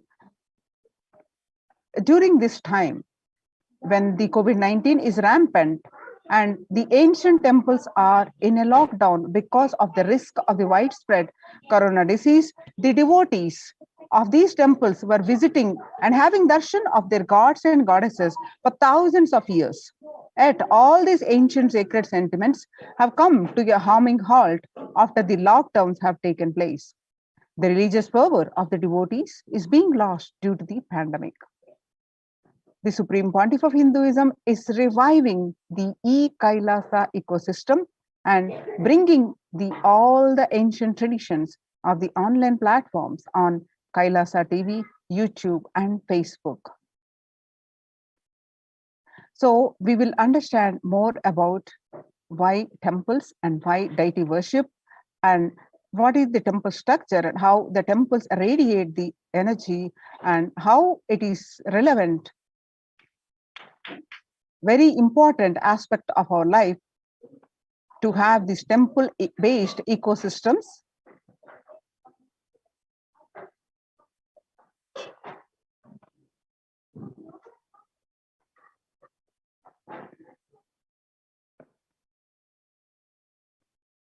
The temple ecosystem of Kailasa.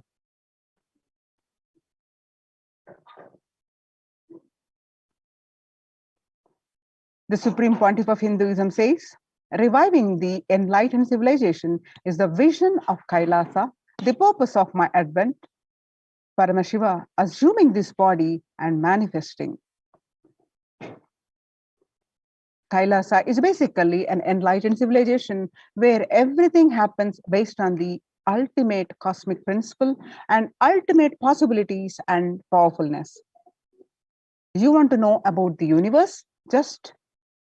They will show you the universe and teach you. And you want to know about the cosmos? They will just show you the cosmos and simple and straightforward way.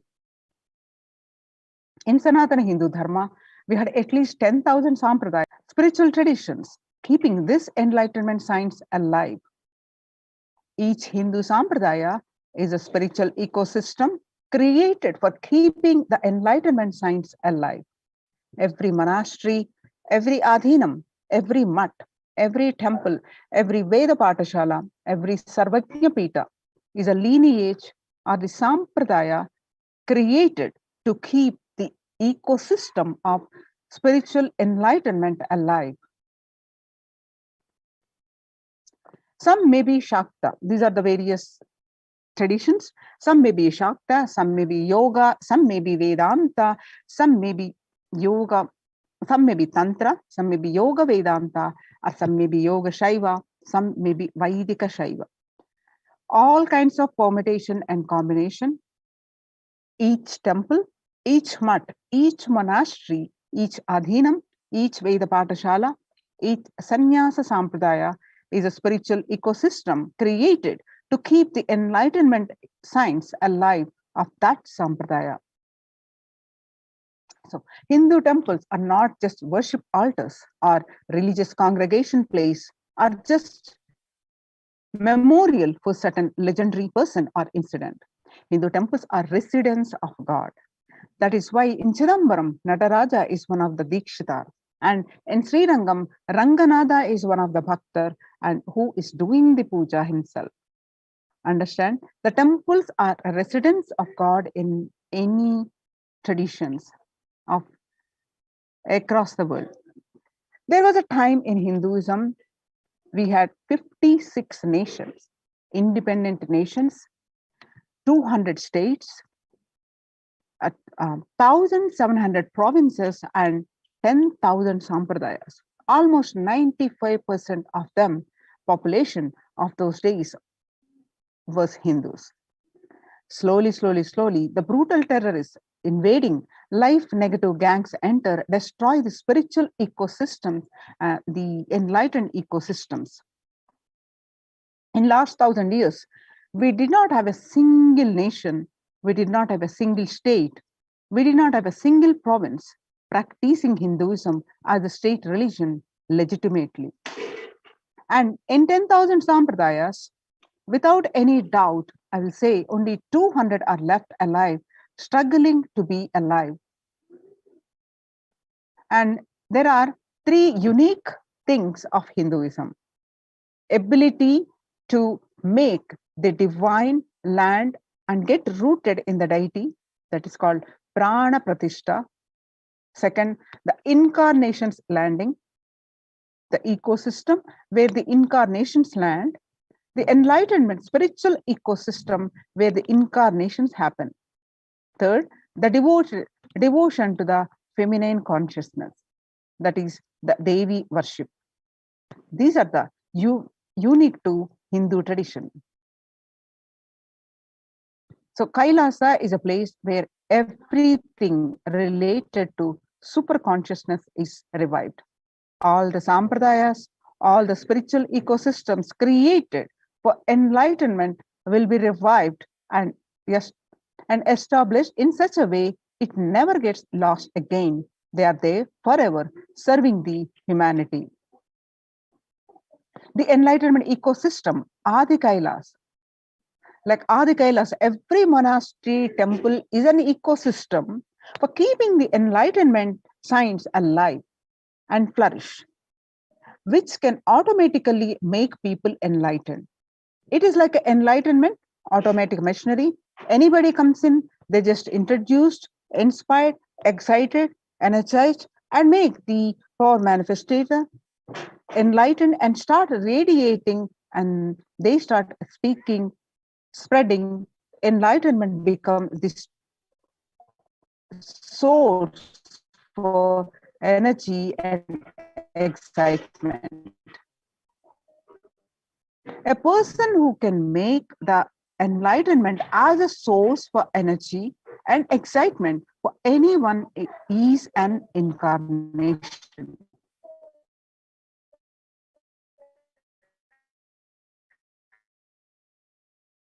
Fortunately, we are successful in making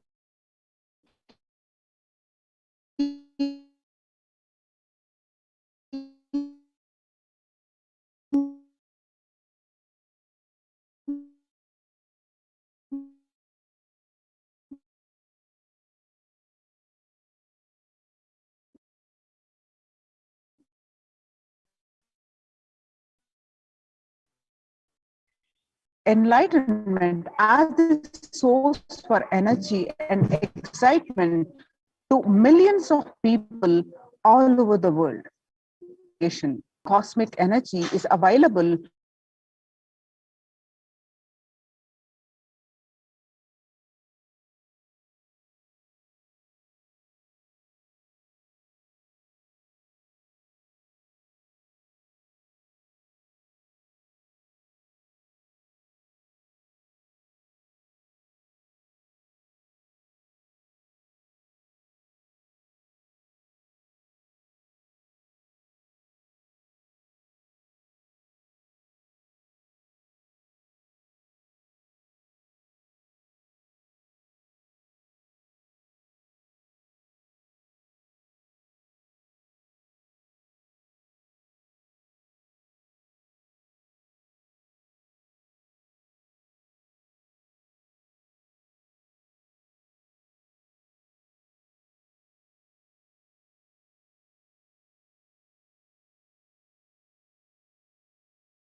sorry for the technical glitch. Apologize for the technical glitch. Yes.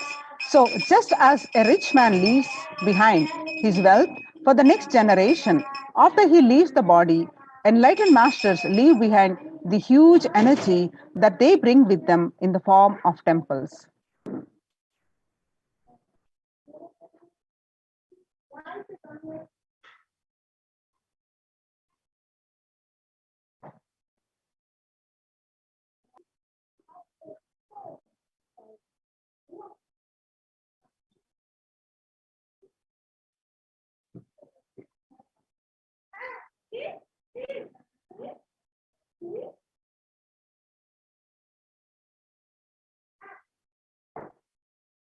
So, for instance, the four main Shankara Pitams were established by the 18th century master Adi Shankara. The Chidambaram temple by Patanjali, the Palani temple by the Siddha Bhogar, the Arunachaleshwara temple by the Saint Idaikadar, and Tirupati by the Konganavar, and Tanjore by the Karuvarur. The powerful spiritual vibrations present in these places are so palpable that even the most casual visitor can feel its effects in the form of peace, bliss, or clarity. When maintained properly using the subtle powers of mantras, rituals, and meditation, temples can hold and radiate this precious energy for thousands of years. Now we'll see the temple structures.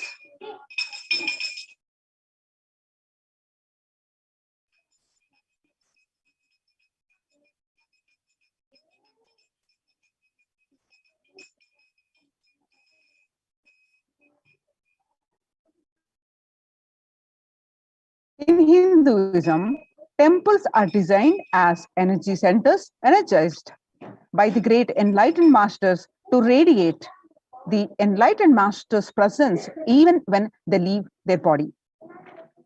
Temples are found deliberately at a place where the positive energy is available abundantly from the magnetic and electric wave conveyances of north and south poles push. The idol of God is set in the core center of the temple, known as Garbhagruha or Sanctum Sanctorium. This is the area where the Earth's magnetic field is discovered to be the most extreme. Therefore, it is the energy source. The Dvajastambha, the flagpole, behaves as a transformer. The huge domes are for amplifying the energy. The temples were systematically built for the transmission of energy on a large scale. Temples and the enlightened masters.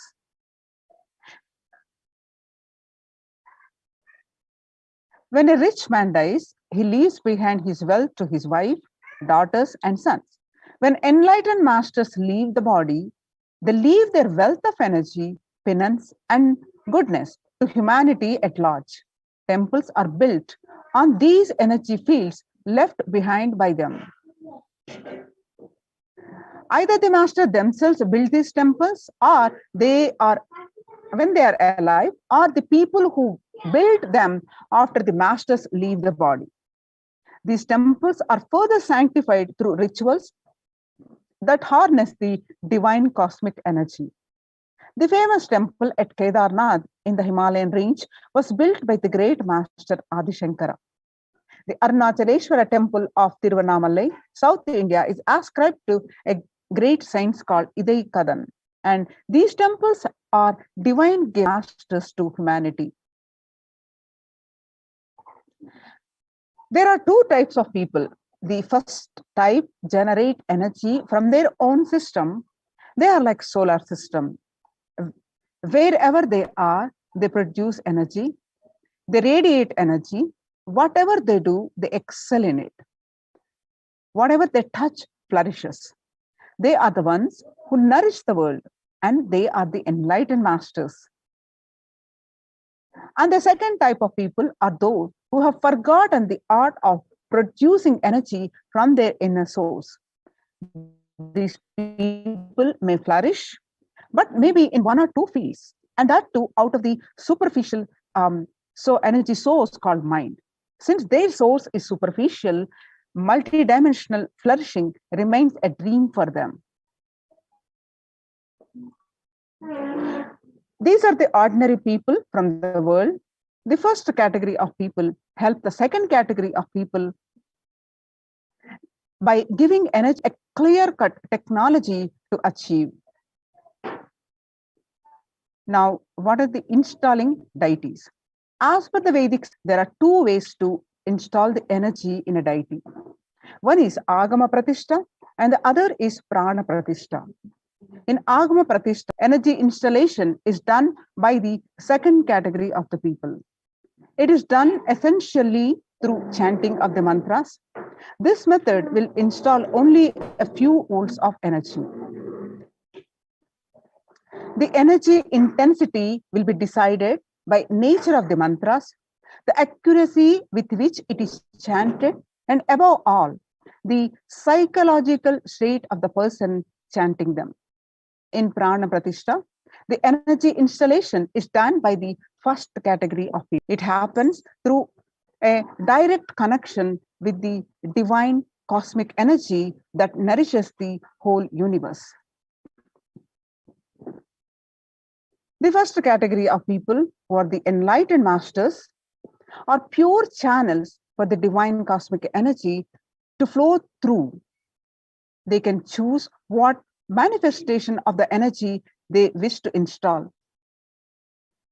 For the goodwill of society, these masters have worked on the science of the inner world and have installed various aspects of the divine energy in these devices, in these deities.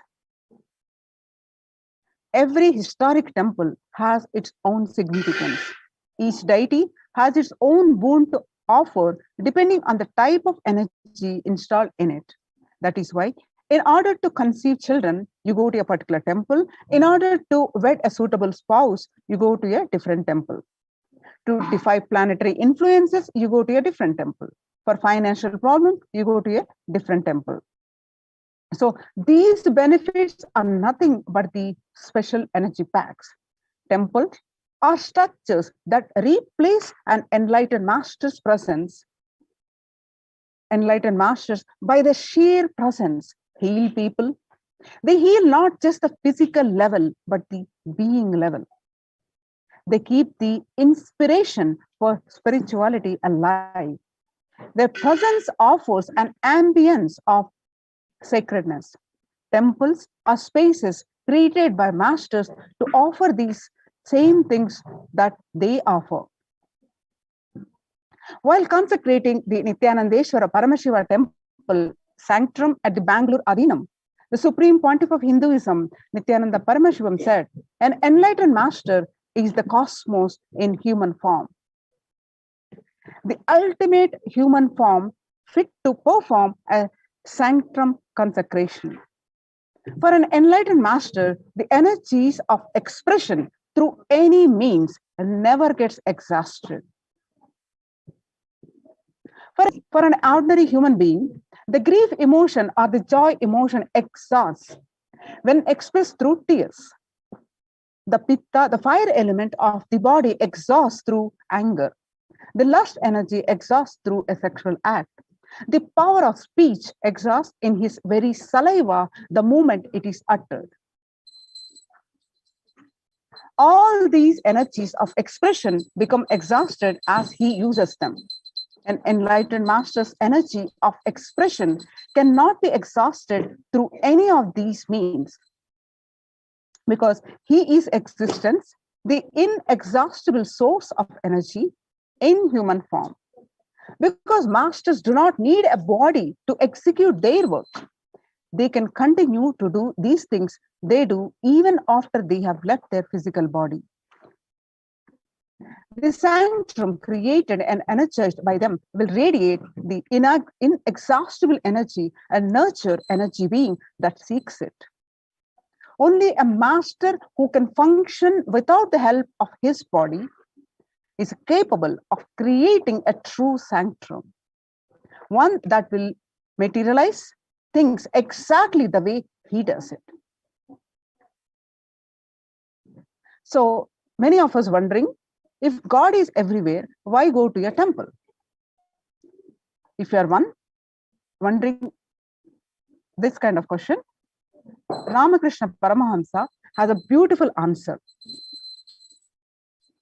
Sri Ramakrishna is a great enlightened master of the 20th century, gave a beautiful answer.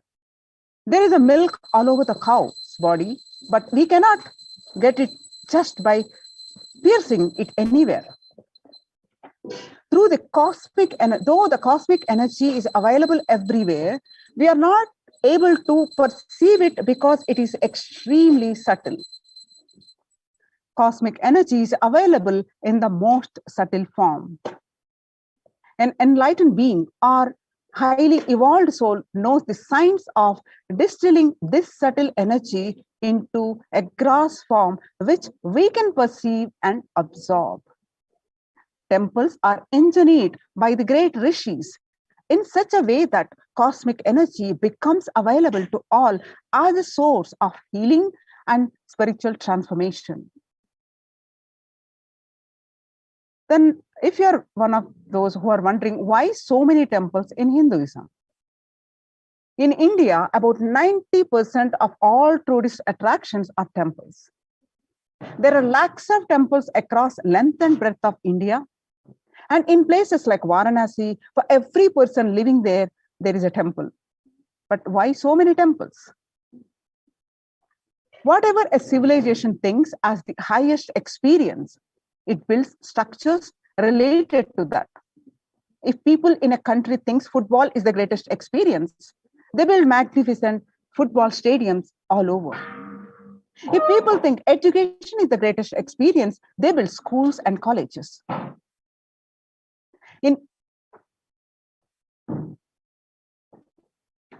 For thousands of years, Hindus in India thought of enlightenment and God as the highest experience. So they built temples. For this reason, in any city, there will be a large temple built first, and then a city will form around it. The human body is considered a miniature of the cosmos, and a temple is an expansion of the human form. Now let us see the science of temples. For thousands of years, Hindus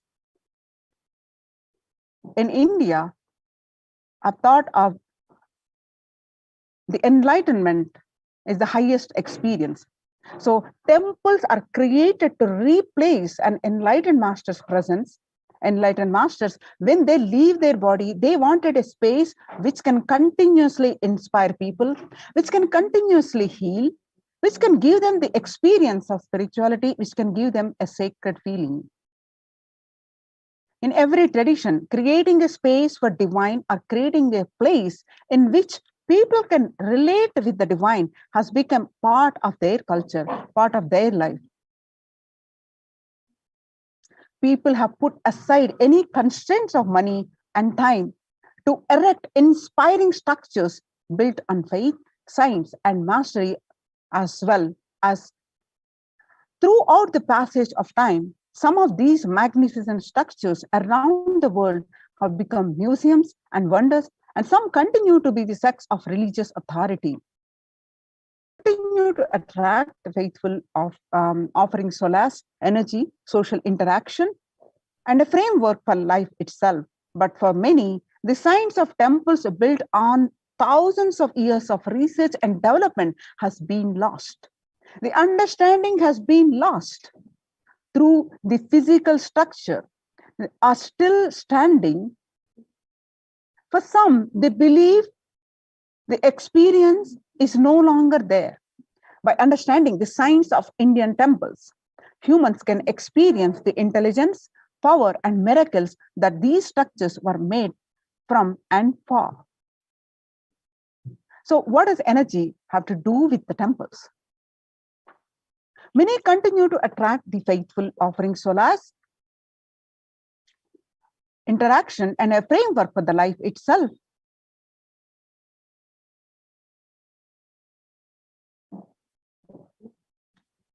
When an enlightened insight into the play of matter and energy that makes up the universe, the Vedic seers had declared more than 10,000 years ago that whatever exists is nothing but energy. Isha Vasham idam sarvam. From the Ishavasya Upanishad, first statement.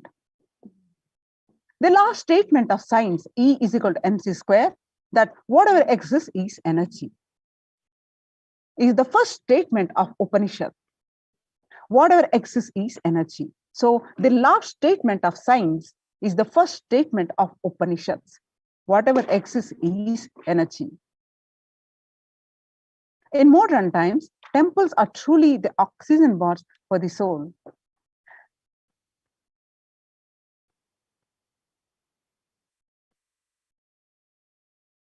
Whether one is aware of it or not, a constant energetic exchange is happening between humans and their environment. People live and move in an ocean of chaotic energies, both positive and negative. On subtle levels, people are powerfully influenced by the energies and thoughts of others. The energies of living and working spaces, the residual energies of the objects that are touched, the energy and the situations encountered. Energy imbalances in the body are the root cause for a vast majority of ailments, from obesity to insomnia to mood swings. Today, more than ever before, the Vedic intelligence that gave rise to the concept of temples can be appreciated for its ancient and modern technology based on thousands of years of research and development. The powerful positive vibrations present in a temple can flush out negative energies. Without even being aware of it, deep cleansing, recharging, and ultimately purifying of the being can happen effortlessly in a temple, resulting in physical and mental healing. In modern times, temples are truly the oxygen bars for the soul. A temple is more than a building. The entire art of building temples is not a mere art. It is a science. Temple architecture is a highly developed science. Every single facet of it, from the size of the idols and the size of the rooms and the courtyards, the directions in which each has to be situated, to the process of installing the idol in the sanctum. All these are laid down in detail in manuals that were developed thousands of years ago. An Indian temple is more than just a building or a structure. It is the image and energy of the divine. A temple is a miniature cosmos comprised of the 5 elements and a presiding deity. A temple is an outgrowth of the deity which has its own independent intelligence and from which energy is constantly radiating. Temples are also used for social interactions, spiritual education, cultural events, and economic exchange. Temples provide the opportunity for transformation towards a higher consciousness. By experiencing God in an outer form through worship, temples and the deities act as a vehicle or bridge for inner transformation. Essentially, temples were designed to be the spaces where the mind spontaneously moves within and meditation happens effortlessly. Of the temple, from the architecture to the ritual to the kind of worship offered, have been consciously created to make this experience happen. When thousands of millions of people congregate to celebrate the divine and offer gratitude, any place becomes a temple, a place of worship.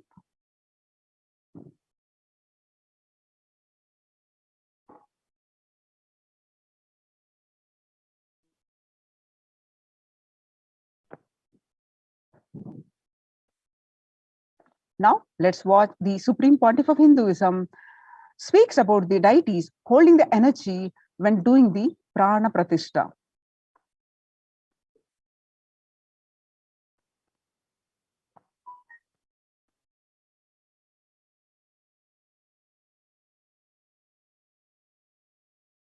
settling, I wanted to do this Kumbhabhishekam.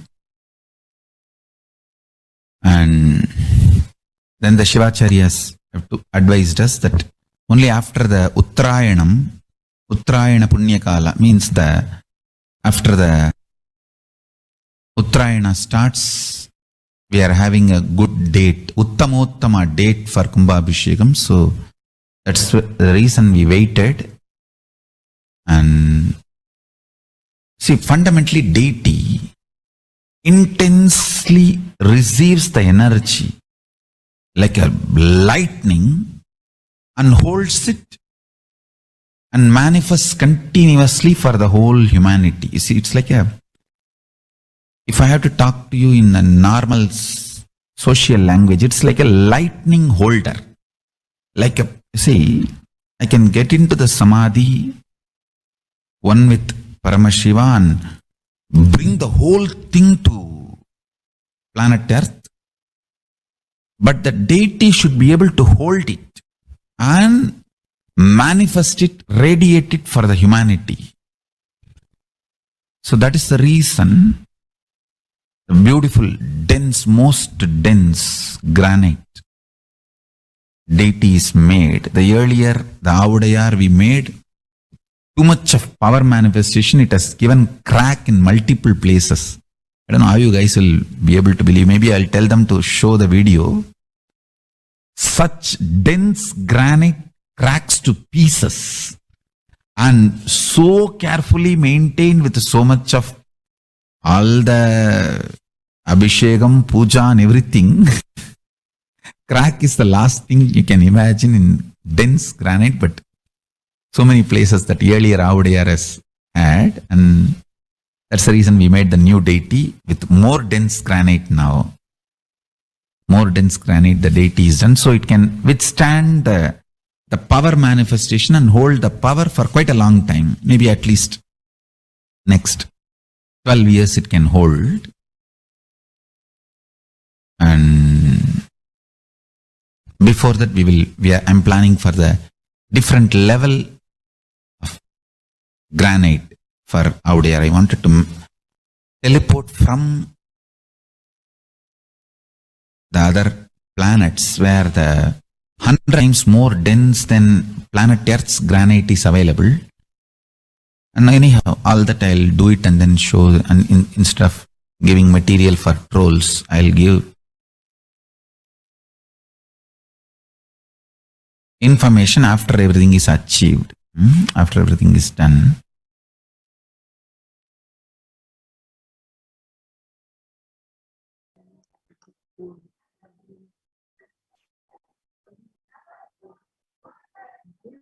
So the various temple structure and murtis are energy vibrating at frequencies that raise our own. This idea of temples at a metaphysical level goes beyond symbolism. A temple is usually seen as a link between the man and the divine, between the earthly life and the divine life, between the actual and the ideal.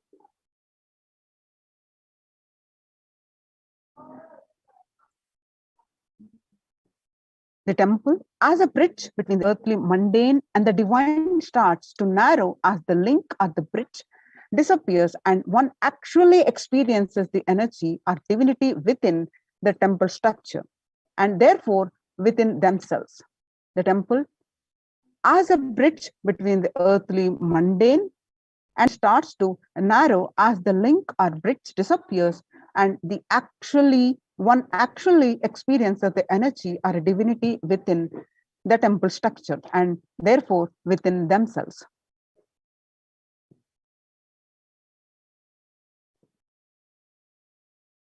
The very temple structure and murtis are energy vibrating at frequencies that raise one's own frequency. The 5 elements representing the macrocosm are seen in all aspects of temples.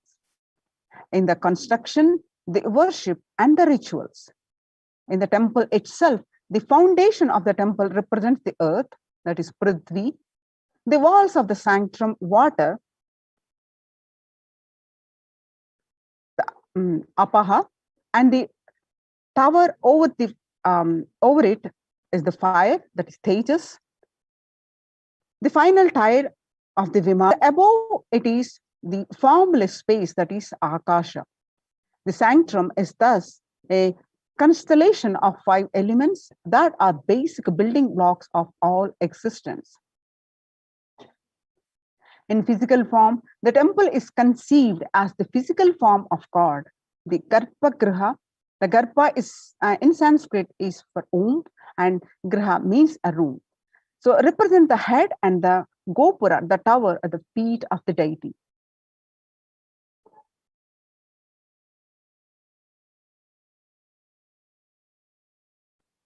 So vertically, the Garbhagriha represents the neck, and the Srikara, the superstructure over the Garbhagriha, the head, the Kalasha,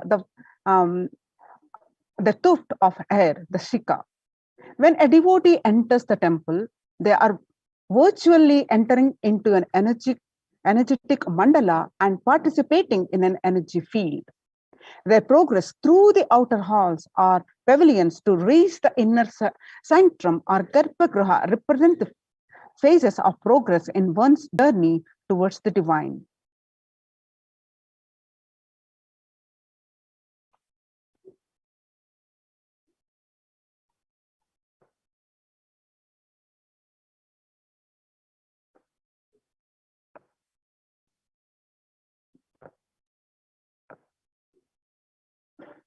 Now, with this understanding of what are the temple structures, now let us understand why deity worship.